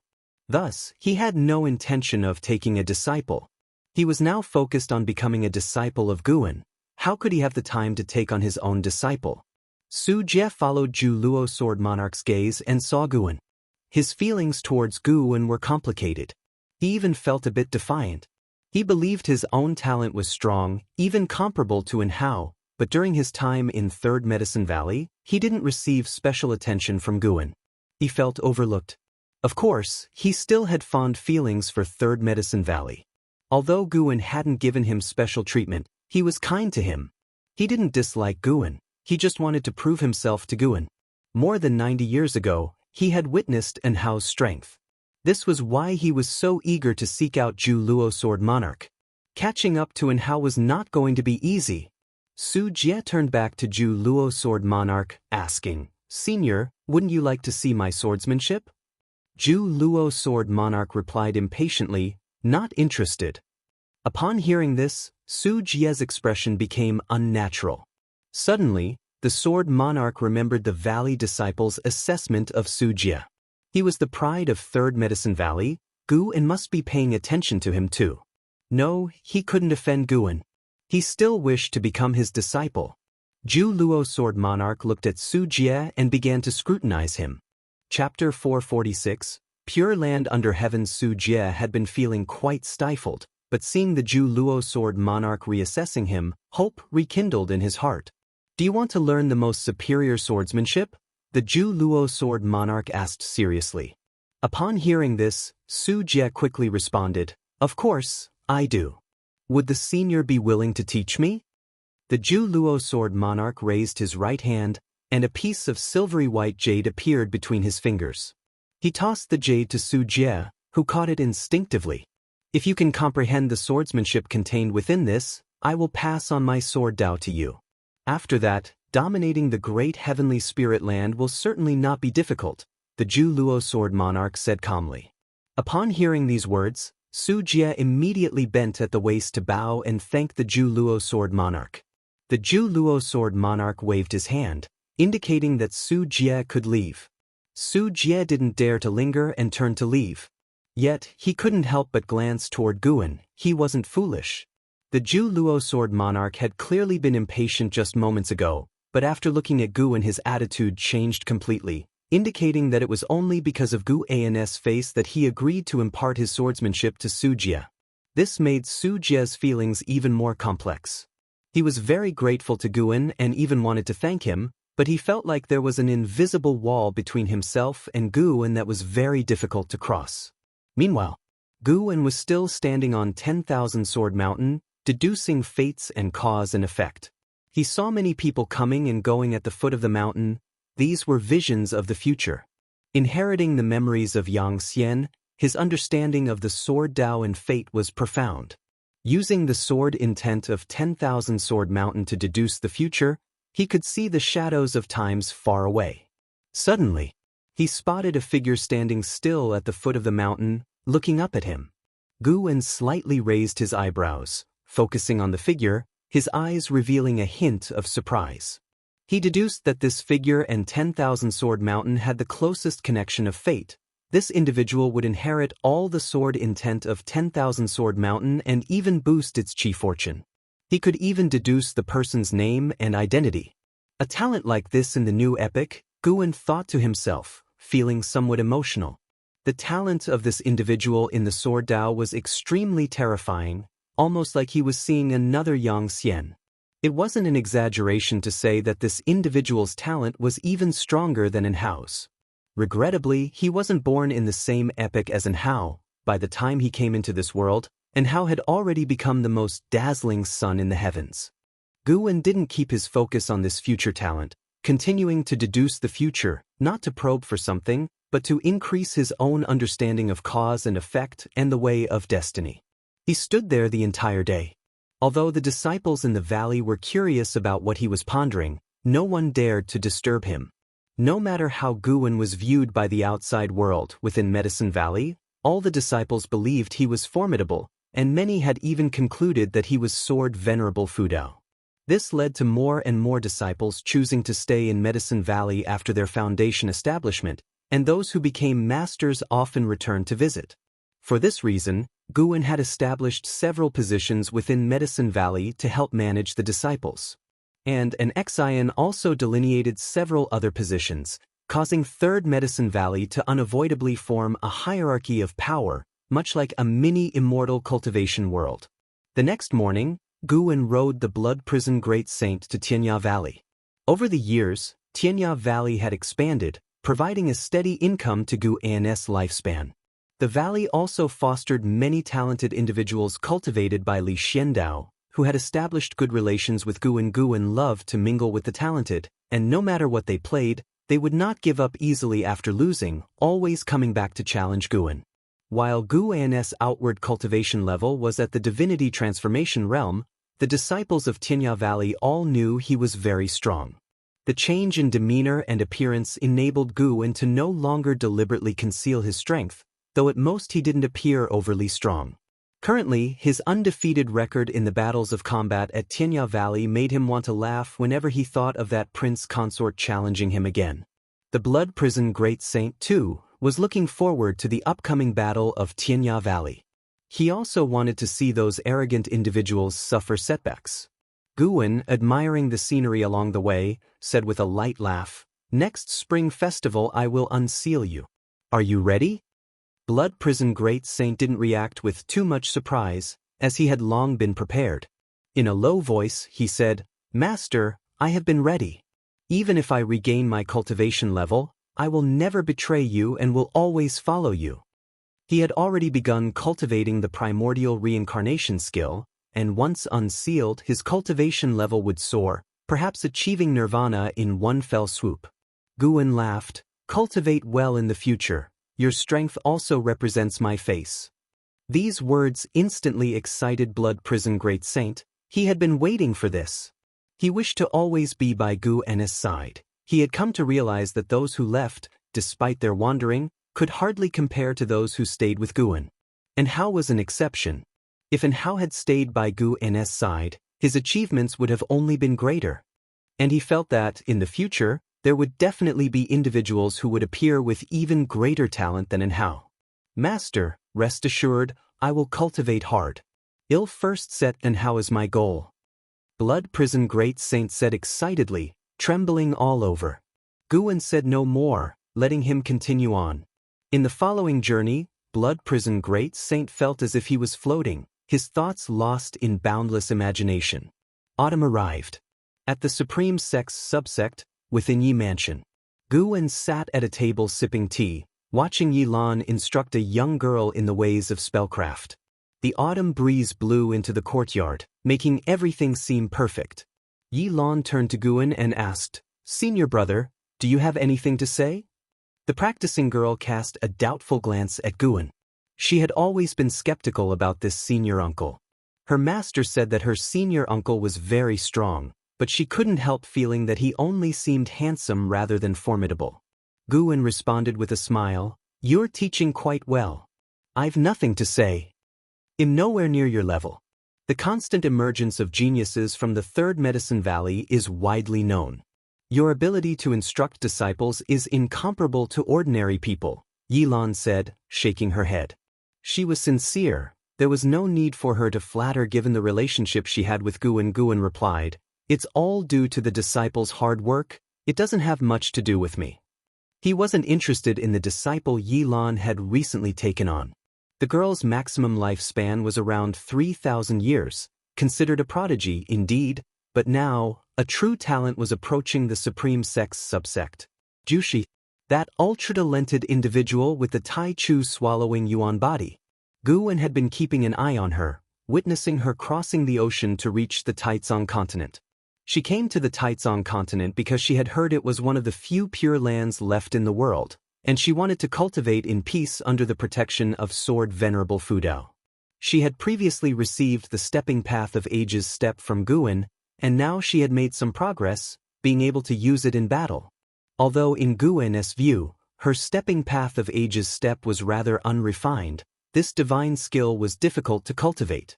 To be able to master it and employ it in combat at less than 600 years of age, her aptitude was definitely terrifying. Hearing Guwen's words, Yilan couldn't help but pout. She could see that Guwen was not interested in her disciple, Xianxia. Indeed, compared with a talent like Su Jie, Xianxia did indeed seem mediocre. Chapter 447 Immortal Creation. Xianxia felt quite disgruntled as she listened to her master heap praise upon Guwen. Despite having only met Guwen a few times, she spent all day and night with her master. In her eyes, her master was strict and decisive, wielding tremendous power, the strongest woman she had ever seen. She too wanted to become a female cultivator like Yilan. It was precisely because of this that it was particularly unpleasant for her to watch Yilan ingratiate herself with Guwen, but she dared not show her anger in front of her master. Xianxia feels hostility towards you and wants to beat you up. Do you wish to perform a lifespan detection on her? A notification appeared before Guwen's eyes, causing him to pause. He couldn't help but glance at Xianxia. Xianxia was staring at Guwen, but as soon as she met his gaze, she quickly turned her head away, her face and even her ear tips flushed red as though they were about to bleed. Guwen shook his head with a smile, not taking her seriously. What would be the point of taking issue with a 14-year-old child? If it wasn't murderous intent, he was too lazy to care about it. He dealt with people daily. Naturally, some would be dissatisfied with him. It didn't mean he should kill anyone who harbored dissatisfaction towards him. Yilan had no idea what Xianxia was thinking. After giving her a few words of advice, she walked over to Guwen. Considering it was rare for Guwen to visit, Yilan was preoccupied with him, even thinking that Xianxia was somewhat in the way. Seeing her come over, Guwen stopped paying attention to Zhu Shi and focused on chatting with Yilan. An hour later, Xianxia took her leave. Once her presence had faded, Yilan could no longer contain herself and pounced on Guwen. Be careful about the impression you're making. What if your disciple comes back? What about it?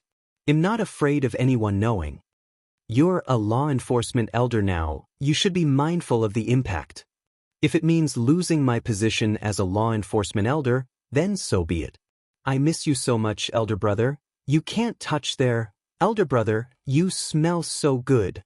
The autumn wind swept away the dead leaves from the trees. The leaves, once they fell to the ground, seemed unwilling to give up and fluttered in the air, struggling for a long time before finally landing helplessly in the corner of the wall.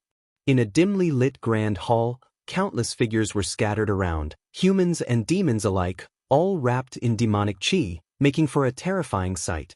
All their gazes were fixed forward. On a stone platform suspended a red and purple orb of light, displaying a silhouette. This figure seemed to sit lazily on a throne made of bones, as if in another world. He too was surrounded by demonic qi, covered in thick armor, and at his feet lay a black lion with a ferocious face, 3 tails, each tail ending in a snake's head, hissing with tongues flickering.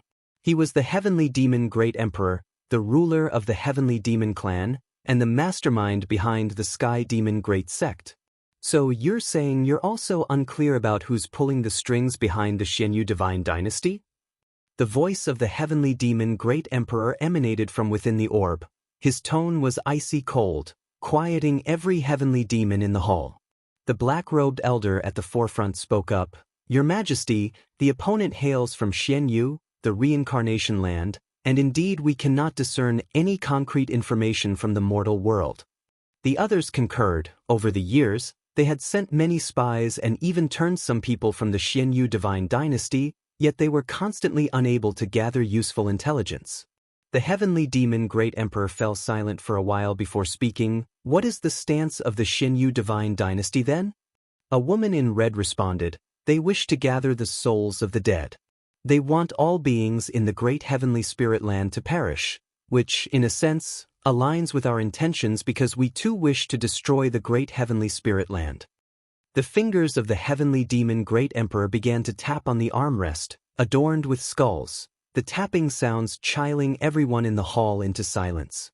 After a long while, the heavenly demon Great Emperor finally spoke. If that's the case, then let us fully unleash the great calamity upon the world, and let the great heavenly spirit land feel despair ahead of time. As his words fell, the three-tailed black lion at his feet howled upwards, its roar deafening. The heavenly demons in the hall kneeled, silent, all staring fervently at the heavenly demon Great Emperor. As the year came to a close, with snow covering the great heaven and earth, soon to melt, the Supreme Sect began preparations for the Spring Festival. The Third Medicine Valley was also in the midst of preparing for the Spring Festival. Unlike previous years, it was said that Guwen was planning a grand celebration, much to the anticipation of the disciples. Come on, tell me, what are you up to?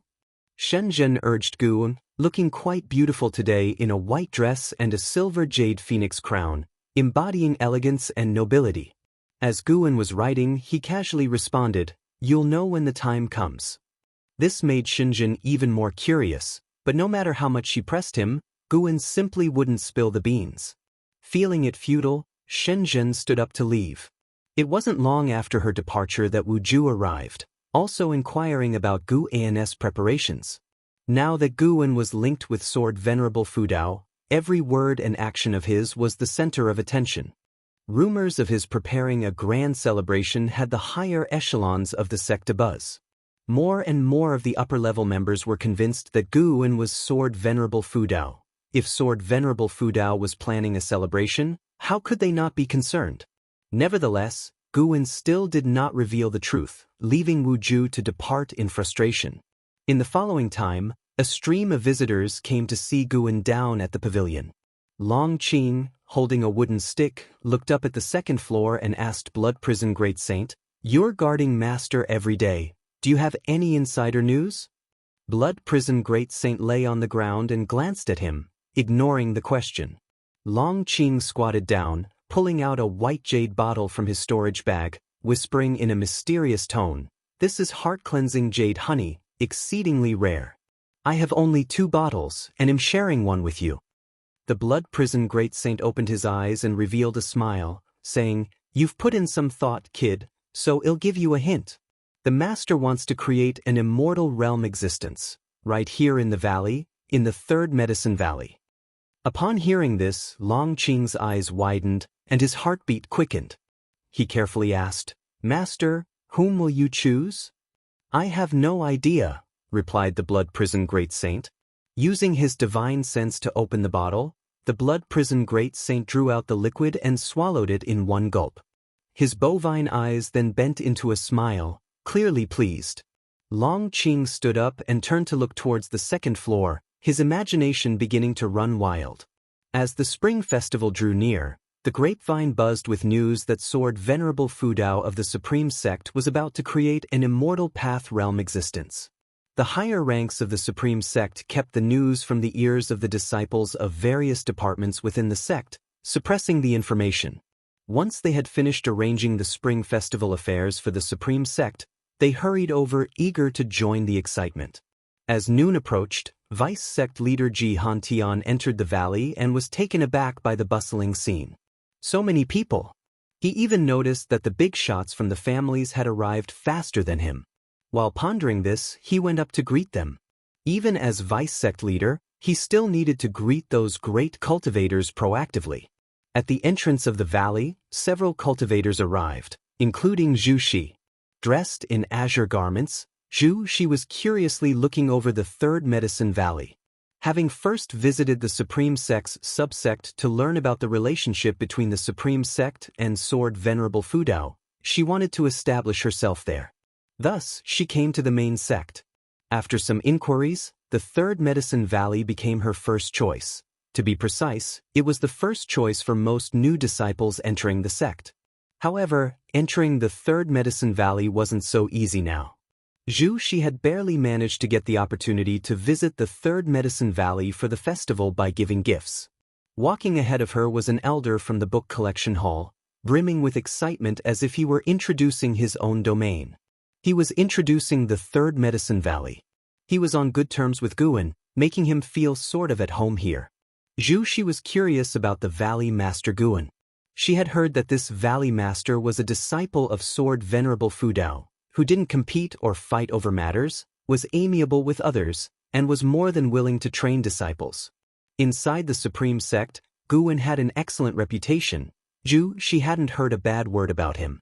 Traveling the world for hundreds of years, it was the first time she heard of such a remarkable person. Coupled with the earth-shattering exploits of Sword Venerable Fudao, she was looking forward to meeting Gu and Zhu. She looked around, curious about everything inside the third medicine valley. As they approached the dojo, an Exan suddenly approached. The elder from the book collection hall greeted an Xian warmly.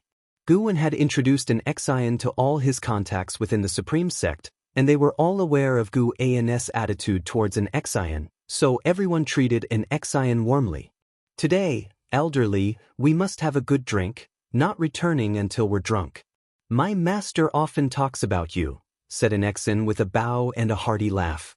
These words made elderly feel quite comfortable, his spine straightening up. He pinched his beard and glanced at the disciples beside him, who looked up to him in admiration. An Xian turned her gaze to Zhu Shi and asked with a smile, "May I ask if you are Zhu Shi, Miss Zhu?" Stunned, Zhu Shi and the others, including elderly, looked at her in surprise. "I am. What about it?" Zhu Shi asked cautiously. While she was a cultivator of the void-crossing realm and hid even greater strength, she was very cautious within the Supreme Sect. It was her survival instinct. "Don't be nervous," an Xian said with a smile. "My master told me to take good care of you. He knew you would come." "Your master?" Zhu Shi grew even more nervous. She had encountered many great cultivators who could divine destiny, and she always kept her distance from such entities to avoid trouble. An Exan nodded and said, "My master is the Valley Master.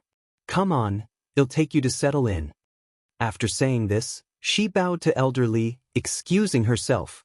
Under everyone's watchful gaze, Zhu Shi didn't dare to flee and had no choice but to follow an Xian reluctantly.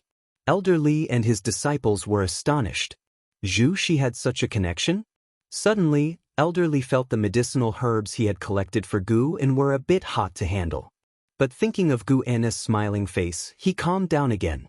Guan wasn't a petty person. At worst, he would return the herbs. Yes, that's it. He could also prepare a gift for Zhu Shi and take the opportunity to apologize to Guan, thereby increasing his chances for more interaction. A smile spread across elderly's face as he suddenly found Zhu Shi rather agreeable. On the other side, Zhu Shi couldn't help but ask why Guan was looking for her, but an Xian said she didn't know either. "You don't have to worry. If my master has noticed you, it must mean he has a good impression of you. Maybe he will even take you as his disciple. Just settle in comfortably as if it was your own home, and if you encounter any problems in the future, you can come to me. I forgot to tell you, I am the head disciple of the valley and in charge of everything," an Exan said, turning her head towards Zhu Shi with a gentle smile. Zhu Shi was touched by her smile, warming up to her and feeling her stress dissipate. With such a kind personality, the Valley Master might indeed be a rare good person. Zhu Shi thought to herself. Although Enzin's cultivation level was only at the nascent soul realm, she didn't look down on her. Instead, Zhu Shi wanted to deepen their friendship. An Exan thought to herself, "She doesn't seem to recognize my master." Could she be the offspring of one of my master's old friends? She did not think of Zhu Shi as a genius. When she said Guan might take Zhu Shi as a disciple, it was just a habit of making big promises, something she learned from Guan. A few kind words didn't cost anything, and maybe she could forge a closer relationship. The two women chatted warmly as they proceeded. Underneath an old tree, Zhu Luo Sword Monarch stood up, looking at the commotion in the distance, and muttered, "Such clamor." Suddenly he caught sight of someone, causing him to exclaim in surprise. It was a white-haired old man, leaning on a cane in one hand and resting the other on his waist, just entering the valley and looking around. The free immortal. Reincarnation tribulation. This aura feels so familiar, as if I've seen it somewhere. Zhu Luo Sword Monarch pondered to himself, his eyes fixed on the white-haired old man. The white-haired old man seemed to sense something, turned his head to look, and when he saw Zhu Luo Sword Monarch, his white eyebrows furrowed. Chapter 448. The Strongest Sword Dao, Da Hong Sword Heaven Sword Intent. The white-robed elder gazed at Zhu Luo Sword Monarch, contemplating with astonishment. Zhu Luo Sword Monarch also fixed his eyes on him, their gazes locked, and both could see the wariness in each other's eyes. The white-robed elder quickly shifted his gaze away and continued onward. Zhu Luo Sword Monarch had no intention of picking a fight either. After all, they bore no grudges against each other. During the reincarnation tribulation, he would often encounter other free immortals. If he were to confront each one, even Da Hong Sword Heaven might not be able to protect him. Zhu Luo Sword Monarch headed toward 10,000 Sword Mountain. The number of visitors to the Third Medicine Valley was increasing, and 10,000 Sword Mountain had also become a spectacle that many people came to observe. An Xian had already arranged for hundreds of disciples to guard the perimeter of 10,000 Sword Mountain, to prevent outsiders from trespassing. There can be no mistake about the sword intent on this mountain. It's definitely Sword Venerable Fudeos. With such an abundance of sword intent and each one distinct upon careful observation, what could the old Sword Venerable be trying to do? Perhaps he's creating a land of inheritance. This mountain is too lowly for someone like him. The sect leader should assist in building a taller one. That makes sense. Sword Venerable Fudeo's Sword Dao deserves the tallest mountain in the world. Zhu Luo Sword Monarch arrived and heard the discussions, his lips twitching involuntarily. He wasn't angry that people said Sword Venerable Fudeo's Sword Dao was the strongest. He was merely amazed at the shamelessness of these mortals. Trying to attract the attention of Sword Venerable Fudao with such tactics? Ridiculous. Zhu Luo Sword Monarch came to the back of the crowd and spoke up. It's not about the height of the mountain. Sword Venerable Fudeo's Sword Dao is indeed the strongest. But precisely because he is so powerful, even if he were to place just one sword anywhere, it would suppress all Sword Dao in the world and command respect from all beings. Upon these words, everybody looked his way, while those who had just been flattering Sword Venerable Fudao inwardly gasped in surprise. Another expert? Zhu Luo Sword Monarch stood tall and proud, continuing to describe just how powerful Sword Venerable Fudeo's Sword Dao was. Inside the house, Guan couldn't help but smirk, finding the man's words quite pleasing to the ear. He also understood Zhu Luo Sword Monarch's intentions, but he would not take him as a disciple. It would mess up the seniority. However, giving pointers on Zhu Luo Sword Monarch's Sword Dao was an option. Guan put down his pen, stood up, and prepared to meet people. With so many important figures present, he couldn't stay cooped up and risk being impolite. Of course, the most important thing was he couldn't miss such an excellent opportunity to make a grand appearance. Guan quickly tidied up the desk and then descended the stairs. He threw a glance at Blood Prison Great Saint, who immediately rose and scuttled after him.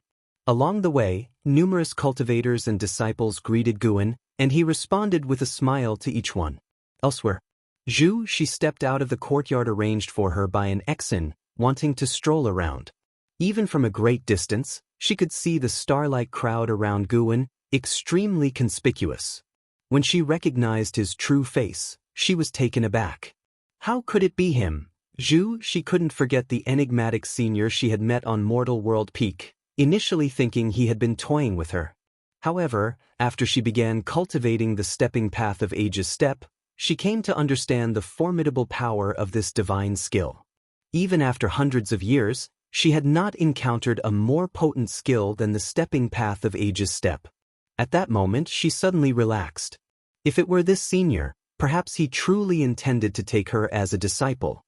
Previously, she thought that Guwen wanted to scheme against her, but now that she knew he was Sword Venerable Fudao, her worries evaporated like smoke and clouds.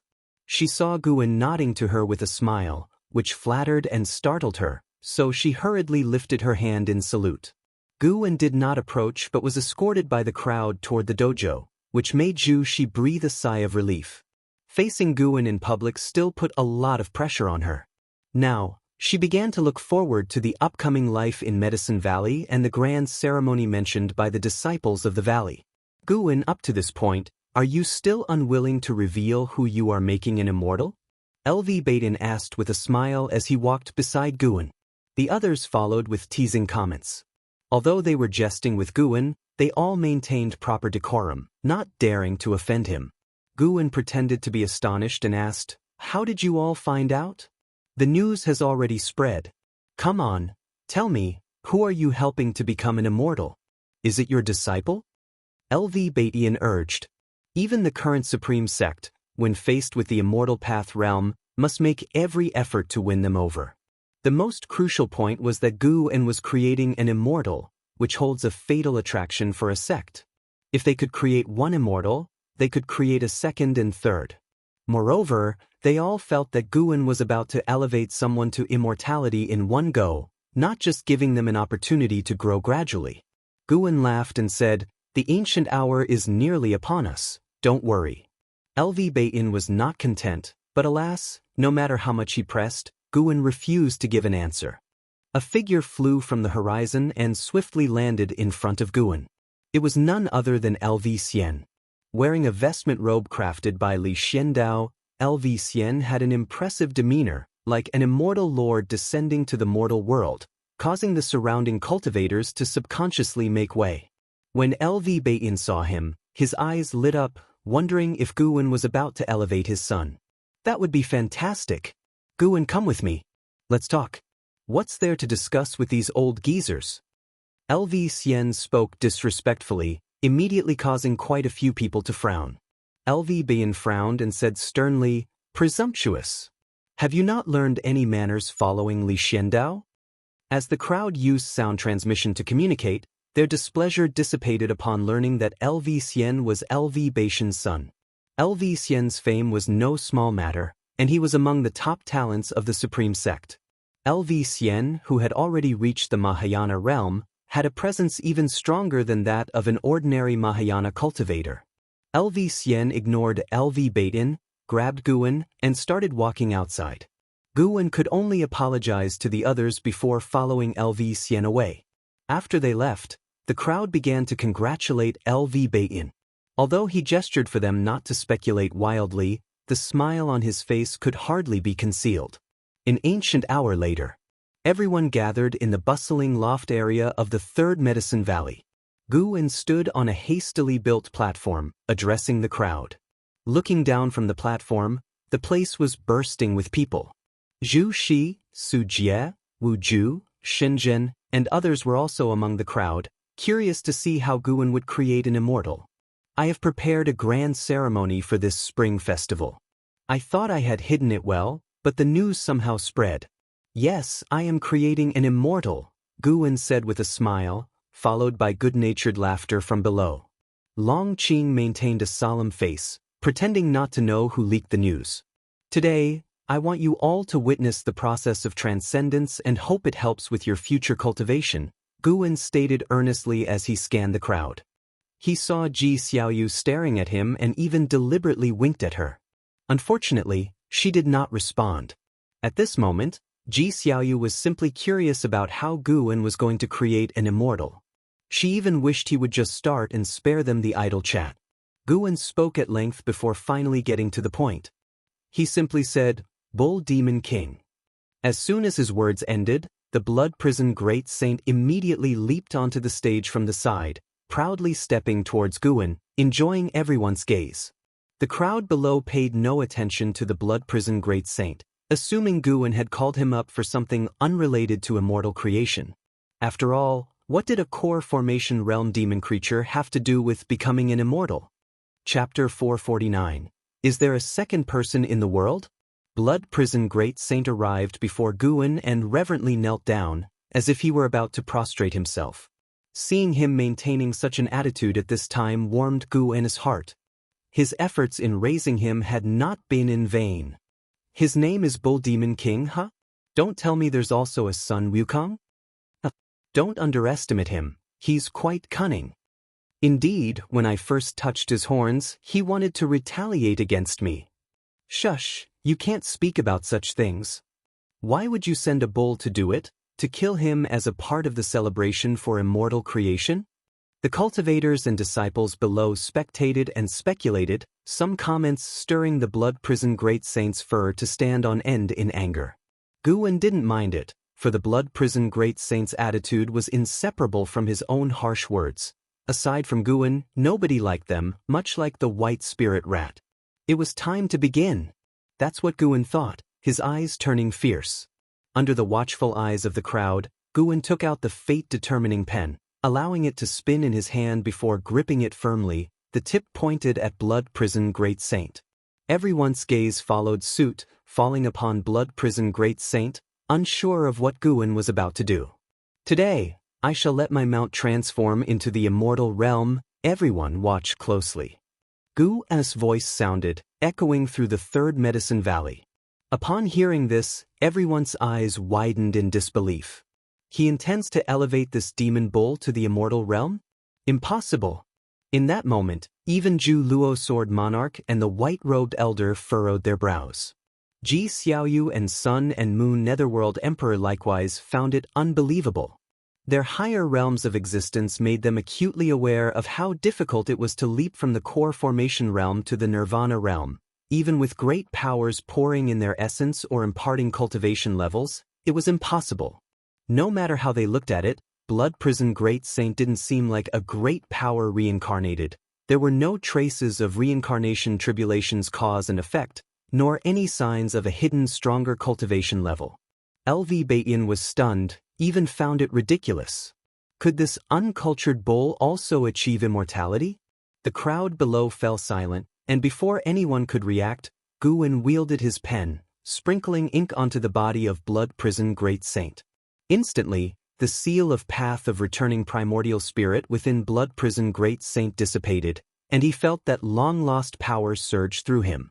His entire bovine body ignited. Primordial reincarnation skill, release. Blood Prison Great Saint roared inwardly, as he just released his Mahayana realm aura. His cultivation level skyrocketed, causing his presence to burst forth like a flood breaking free, reaching the heavens. Boom! A terrifying aura erupted from within him, forming a pillar of flames that shot into the clouds, dispersing the accumulating mists and spreading fiery waves across the sky, plunging the Third Medicine Valley quickly into crimson. Everyone looked up, even Zhu Luo Sword Monarch unable to remain composed. How is this possible? Zhu Luo Sword Monarch's pupils quivered, a storm raging in his heart. Judging by Blood Prison Great Saint's surging aura, this demon was likely to surpass the Nirvana realm. From the core formation realm to a loose immortal in one go? How could this be? The path of cultivation could allow this? Zhu Luo Sword Monarch glanced again at Blood Prison Great Saint atop the platform. Still, he detected no hint of reincarnation causality. Could this rascal have concealed his cultivation level? But that shouldn't be possible either. How could he not see even the slightest clue? Zhu Luo Sword Monarch's mind was in turmoil. The white-robed elder, still trapped within the reincarnation tribulation, also watched Blood Prison Great Saint in astonishment. Your Majesty, this is... Sun and Moon Netherworld Emperor turned to Ji Xiaoyu beside him, hoping she could provide an explanation. Ji Xiaoyu took a deep breath, slowly exhaling a phrase, baffling indeed, such fortuity is beyond our comprehension. Sujia, who also had encountered Blood Prison Great Saint, stood dumbfounded. He too had dealt with Blood Prison Great Saint. Guin had wanted to prove himself because Blood Prison Great Saint scoffed at his genius demeanor, telling him that for all his talent, there were countless others far more formidable than him. So, Su Jie thought Guan looked down upon him and had Blood Prison Great Saint convey that attitude. Now as he looked at Blood Prison Great Saint again, it suddenly dawned on him that Blood Prison Great Saint hadn't lied. The Nirvana realm seemed an eternity away for him, no matter how talented he was. Guan had easily created an immortal realm entity, plunging him into a sea of boundless confusion. Was he truly not a genius? Was he just better than the disciples of the Supreme Sect, amounting to nothing in reality? Another genius remained stunned, Yushi. She considered herself well-informed, yet she had never heard of such a feat. How did he do it? How profound was his Dao level? LV Xian, after a brief shock, became excited, clenching his fists as though he were the one making a breakthrough. He was amazed by Guan's methods, but the thought of being the only talent Guan acknowledged made him glow with pride. Even with the capability to create immortals at will, Guan still recognized his talent. What did that mean? LV Xian's self-confidence soared. He puffed out his chest and began to look down on others with laughter. Could he truly be Sword Venerable Fudao? Wu Ju's eyes widened, his body stiffened to rigidity. He had worked so hard for his Dao level, only to have it surpassed by the Blood Prison Great Saint in an instant, which made him question his life. Shenzhen's gaze shone brightly as she stared at Guan, her eyes filled with infatuation. She most admired the Sword Venerable Fudao, and her favorite peer and friend was Guan. Even without the identity of Sword Venerable Fudao, she sincerely admired Guan's talent. When Guan's identity coincided with that of Sword Venerable Fudao, Shenzhen's admiration and fondness for Guan reached its peak. The imposing aura of the Blood Prison Great Saint whipped up a gale that fluttered Guan's robe and hair. He turned his head to look at the Blood Prison Great Saint, the corners of his mouth lifted into a smile. This scene, witnessed by the crowd below, made him seem so vigorous and high-spirited. Could there be a second person in the world capable of scribing immortals? Everyone was shocked by Guan's methods, and the aura of the Blood Prison Great Saint disturbed the entire Supreme Sect as more and more cultivators flew toward the Third Medicine Valley. Ji Hantian came back to his senses and immediately went to stop other disciples from coming. Guan's methods were too unfathomable, and he felt they should not be exposed. Not only did he think this, but LV Baiyan and the other higher-ups shared the same view. If news of this were to spread, could the disciples continue to cultivate peacefully? Surely a large number of disciples would come seeking Guan's favor upon hearing the news, and other sects would go crazy trying to please Guan. LV Baiyan also flew into the sky to take charge of the situation. He turned his head in the air and looked toward Guan standing on the platform, whose presence could not be overshadowed by the Blood Prison Great Saint's imposing aura. LV Baiyan suddenly felt a bit dazed. He felt that the Supreme Sect could not retain Guan, nor were they worthy of him. Without Sword Venerable Fudao, how many times would the Supreme Sect have been destroyed by now? Thinking this, LV Baiyan suddenly felt relieved. Why continue to suppress? Such an extraordinary event surely could not be hidden. Guan, do you disdain the position of sect leader because you will live longer than the Supreme Sect? LV Baiyan looked at Guan and sighed softly, his voice so low as if only he could hear it. Thunderous clouds rolled in from the horizon, gathering above his head, accumulating heavenly might, and casting a quick darkness over the land and sky. Amid the vast and mighty aura, the Blood Prison Great Saint slowly stood up, his fur bursting apart, his form changing. A blood-red robe appeared out of nowhere, wrapping around the bull's body before it had fully shape-shifted, aiding its transformation into human form. The bull's head shrank rapidly, revealing a handsome and unruly face, his arrogance even more pronounced than that of an Hao and LV Xian. The once invincible Blood Prison Great Saint, who had dominated his own great heaven and earth, had returned. Underneath the mystic pure tree, a plump white spirit rat held a fruit, staring blankly at the figure of the Blood Prison Great Saint. The fruit fell to the ground unnoticed. An Exan stood at the edge of the platform, looking at the true form of the Blood Prison Great Saint and secretly marveled. So this is what he looks like? Or is he imitating Master?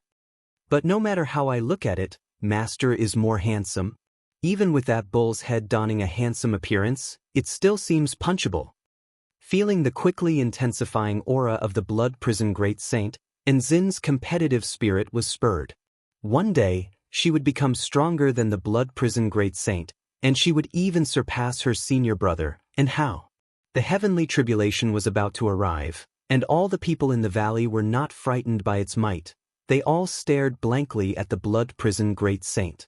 It was unclear who spoke first, but the third Medicine Valley instantly became like a pot boiling over, the clamor bursting forth, threatening to overturn the heavens. How is that possible? Has the demon bull really become an immortal? He is not just a disciple of Sword Venerable Fudao. He is Sword Venerable Fudao. My heavens! How did he do it? Could it be that this bull was always an immortal? Immortal my ass, I've known the bull demon king for 500 years, watching him nap every day. Can an immortal do that? That's right, this bull has indeed been around for a long time, not just a recent appearance. Everyone was immensely excited, fervently discussing the blood prison great saint and Gu's gaze turned towards the heavens, sensing a powerful presence rushing from the silent destruction domain. It was the aura of the heavenly demon, stronger than the Ju Luo sword monarch, truly half a step into the Tao fruit realm. The heavenly demon emperor. Interesting. Gu's eyes sparkled, his thoughts playful. In the dim great hall, the sickly green candlelight flickered as if demons were baring their fangs and brandishing their claws. The Annihilation God Emperor sat cross-legged on a large cauldron, surrounded by a misty fog that faintly revealed swirling ghosts. His face remained pitch black as if a black hole, his true features unseen. Come in. The Annihilation God Emperor spoke, his tone indifferent. As his words fell, a surge of demonic chi bubbled from the darkness ahead, quickly approaching him. It was the Heavenly Demon Emperor. The Heavenly Demon Emperor stood in front of the cauldron, looking up at the Annihilation God Emperor perched above, and asked, "Divine Emperor, are you waiting for a descendant of the Dragon Clan?" The Annihilation God Emperor responded with a hum, his seated posture revealing nothing of his emotions. The Heavenly Demon Emperor asked, "If you suspect that person is in the great heavenly spirit land, why not eradicate the great heaven and earth directly? Wouldn't trading the lives of all its beings for the peace of the vast cosmos be worthwhile?" The Annihilation God Emperor's head tilted slightly, as if he were looking at the Heavenly Demon Emperor. The Heavenly Demon Emperor was not afraid and continued, "You are not a paragon of virtue, you have destroyed numerous great heavens and earth. Could it be that you do not actually wish to kill that person, perhaps even to protect him? It is said that the primordial ancestor of the Dragon Clan was not Emperor Long Exen but his father, who was known as the Emperor of Heavenly Dragon. He founded the battle court but swiftly fell. Emperor Long Exen was merely heir to his legacy.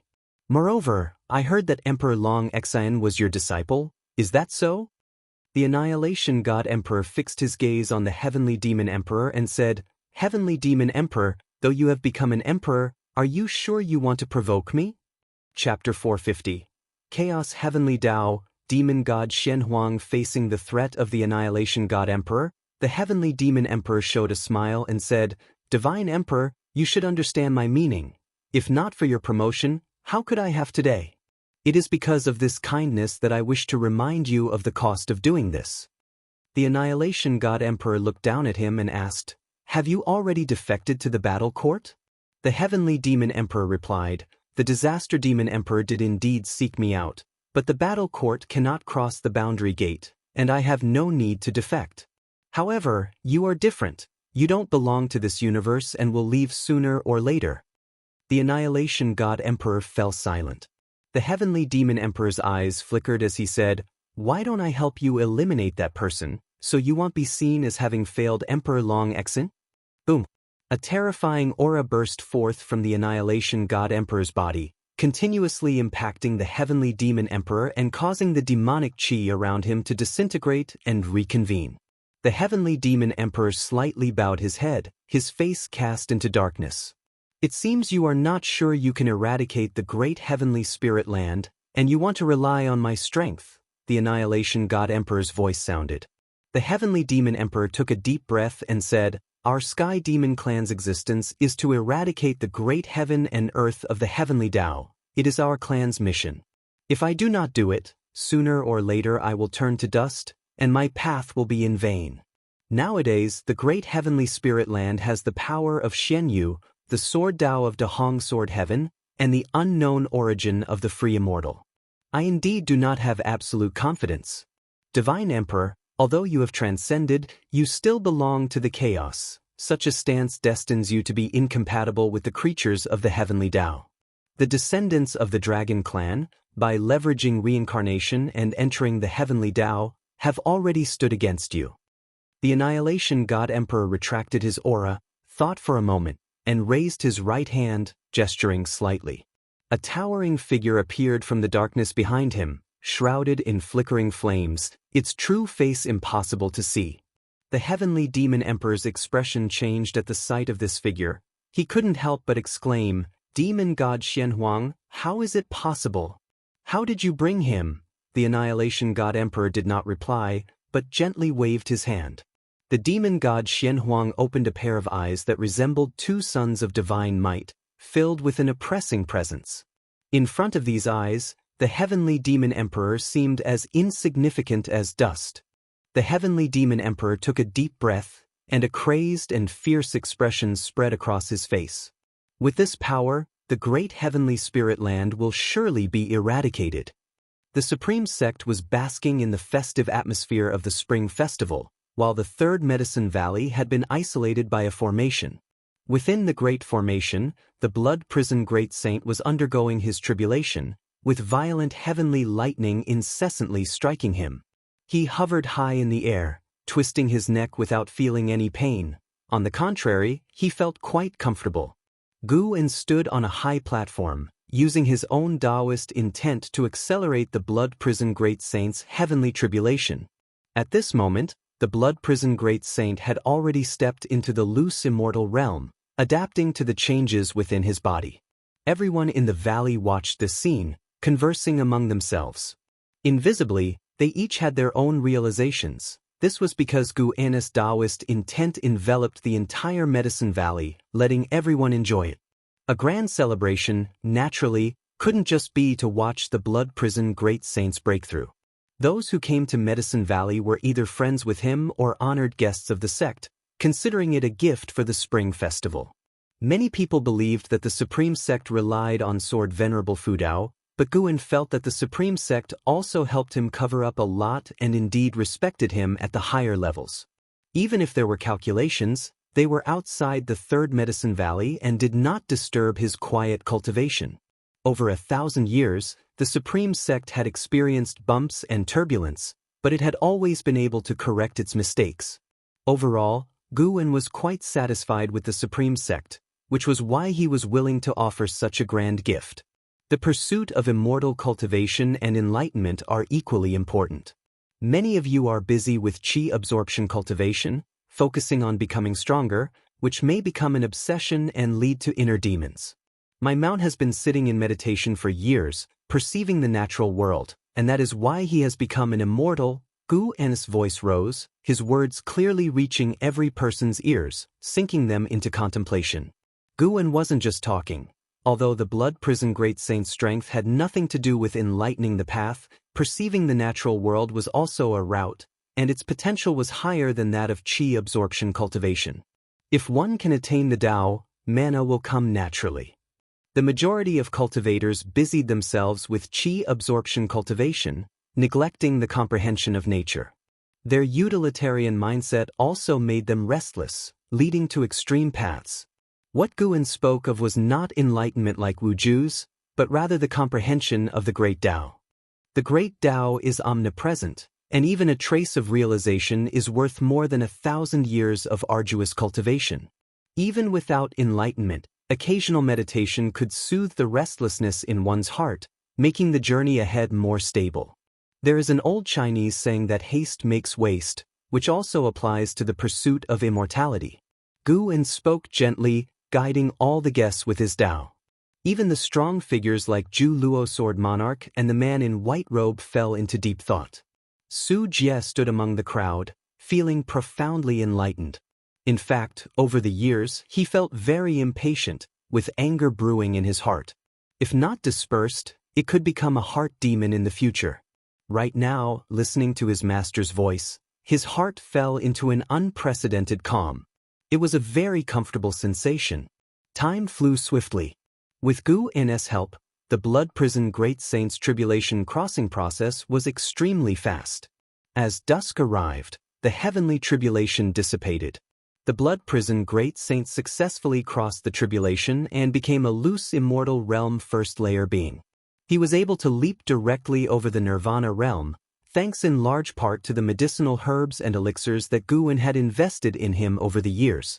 Feeling the powerful cultivation level of the loose immortal realm, the Blood Prison Great Saint had an urge to let out a long howl, but he restrained himself.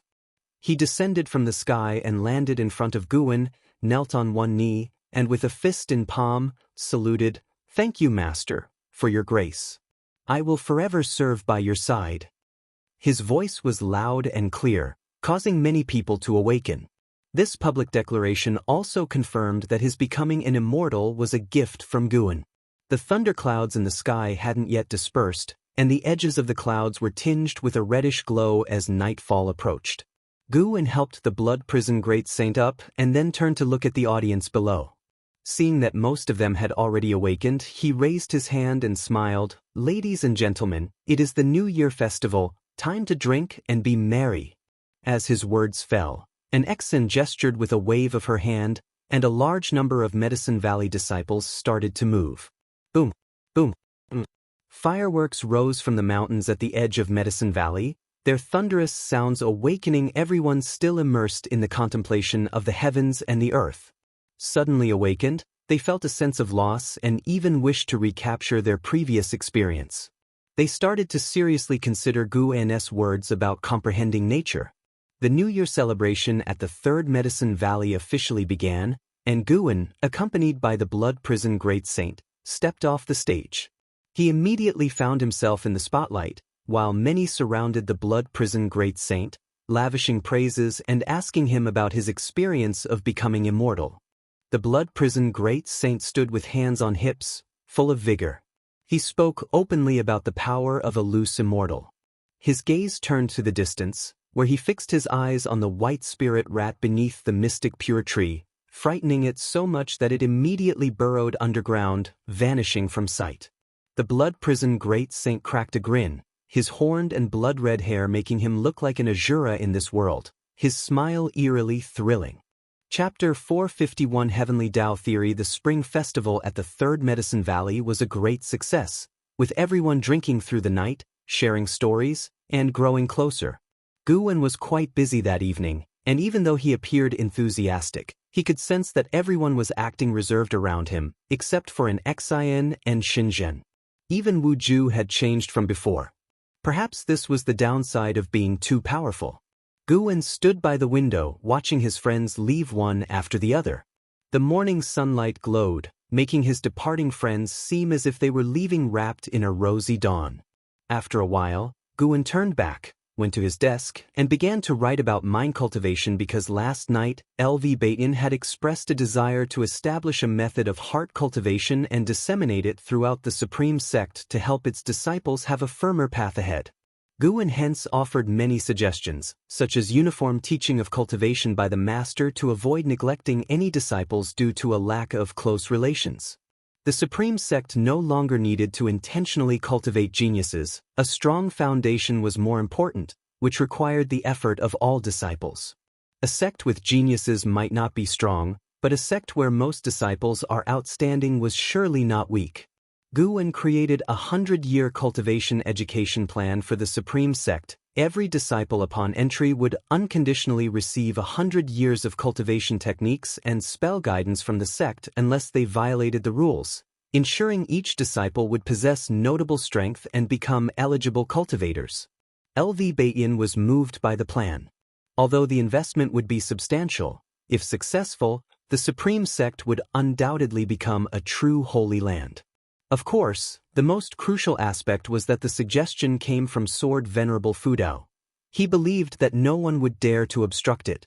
If resources were lacking, those families would surely rush to donate, meaning the plan would certainly succeed if they desired it. "I wonder how long the Supreme Sect will last," but taking care of the majority of the disciples' lives is also amassing good karma, Guan murmured to himself, feeling content. He now cared more about intangible things than benefits. Having inherited many reincarnation lives and gained many insights, he wanted to distill insights from his own life. The path to the Great Tao is long and full of obstacles, and understanding the Great Tao isn't something that can be directly enhanced by lifespan, but with the ability to evolve through life, he had more time to comprehend the Great Tao. A spring breeze blew in from the window, swaying a green flower on the small altar on the table. The green flower trembled, as if years were beckoning, reminding all living beings that youth, once gone, never returns. Time flies, and a century passed. One day, Guan strolled through the streets of the outer gate city, followed by the blood prison great saint, whose shape-shifted form was tall and imposing, his fierce gaze capturing attention. Yet, many people looked not at him, but at Guan. People greeted Guan warmly along the way, and he nodded in response, while the disciples who had never met him asked others about him. That's the Valley Master of the Third Medicine Valley, Guan. It's suspected that he's Sword's venerable Fudao. What? He is the rumored Sword's venerable Fudao? It's unclear, but I remember he is supposed to be the disciple of Sword's venerable Fudao. Anyhow, he represents him.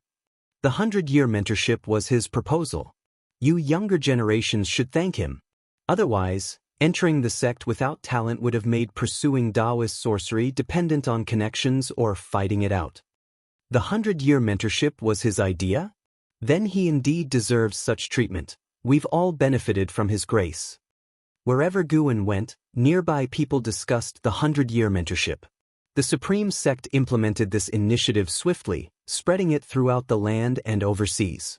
Even disciples from other sects praised the Supreme Sect for the great sect spirit, with some wanting to learn from it, but facing internal resistance. Within the same sect, not all those in power wanted their disciples to prosper, valuing their own interests more. The 100-year mentorship touched on these interests. How could they agree? For a time, the conflict between families and sects played out everywhere, some resulting in bloodshed, while others had undercurrents. The world was still in chaos, but Guan could not be concerned with the whole world. Managing the Supreme Sect was impressive enough. Name, Guan, lifespan, 1/100/3, 391, 514, 220, physique, mixed Yuan Dao golden body, cultivation level, perfect Xian Yuan Zizai immortal realm, 33 billion years of lifespan. Guan felt very satisfied. Time seemed to be passing faster for him. He did not go to develop or expand Medicine Valley, or to seize more lifespans. It had to be done by his original self. Puppets and avatars would not suffice. In the absence of hatred, there was no need for him to focus all his energy on seizing lifespans. Moreover, the bigger his movements, the more likely he would draw greater crises. At present, the increase in his lifespan satisfied him. He could steadily acquire lifespan and still have time to enjoy life. Such an immortal cultivation life could not be more wonderful. Since the blood prison great saint had recovered his cultivation level, he began to understand the pleasures Guan indulged in. A mundane life was not necessarily dull, and fighting and killing should not encompass all that immortal cultivation entailed. Seeing Guan enter the book collection hall, the blood prison great saint didn't follow him in but instead wandered around in front of the hall's entrance. With long horns on his head and draped in blood-colored hair, his presence attracted attention wherever he went. Though the Supreme Sect had many demon clan disciples, few demons possessed such an outstanding and sharp demeanor. He unabashedly displayed his loose immortal aura, leaving others curious about his cultivation level. Within the Supreme Sect, even if one encountered someone from the Immortal Path realm, disciples would not panic because they believed that no Immortal Path powerhouse would dare cause trouble at the Supreme Sect. They were protected by true Immortal Path Supremes. This time, Guan came to the book collection hall not to donate books, but to buy them.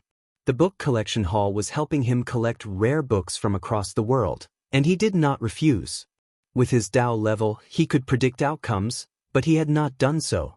He preferred the feeling of flipping through the pages of a book. Even with power surpassing that of great heavenly spirit land, he kept as many mundane habits as possible. Over the years, in addition to the growth of his lifespan, he had gained a deeper understanding of fate and karma. He could wield two kinds of heavenly Tao and great Tao divine skills with even greater might. This was also the benefit of remaining a part of the secular world. Compared to deduction, interacting and living among people allowed for a better understanding of others' emotions and the realization of life. When the elders from the book collection hall knew of Gu Annis' arrival, they flocked to him, eagerly recommending the rare books each had found. Guan asked them to present their findings one by one without rush, as he planned to stay for an ancient hour. Hearing that Guan would stay for an ancient hour, everyone calmed down, and the smiles on their faces never faded. They began to recommend books in order of their seniority. Guan listened attentively, but the first few books did not attract him. "Brother Gu, this book I have is extraordinary. Its origin is unknown to anyone. It suddenly appeared overseas and has been praised by many. Some say this book can predict the future," said an elder while presenting a blue-covered book mysteriously. Guan looked at the book's cover and saw 3 words. Heavenly Tao Theory. Guan raised his hand and drew the book into his grasp. The elder was not surprised, accustomed to his methods, and continued to introduce the commotion that Heavenly Tao Theory had caused. Guan was captivated from the first page. Heavenly Tao, all living beings perish for the Heavenly Tao. The great Tao perishes for the Heavenly Tao. Was this a book criticizing the Heavenly Tao?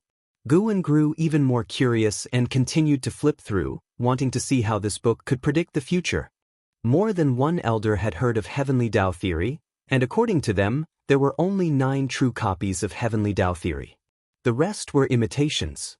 To possess Heavenly Tao Theory was to gain extraordinary power, but it could also bring misfortune, leading to death and the annihilation of one's Tao, an unpredictable revival.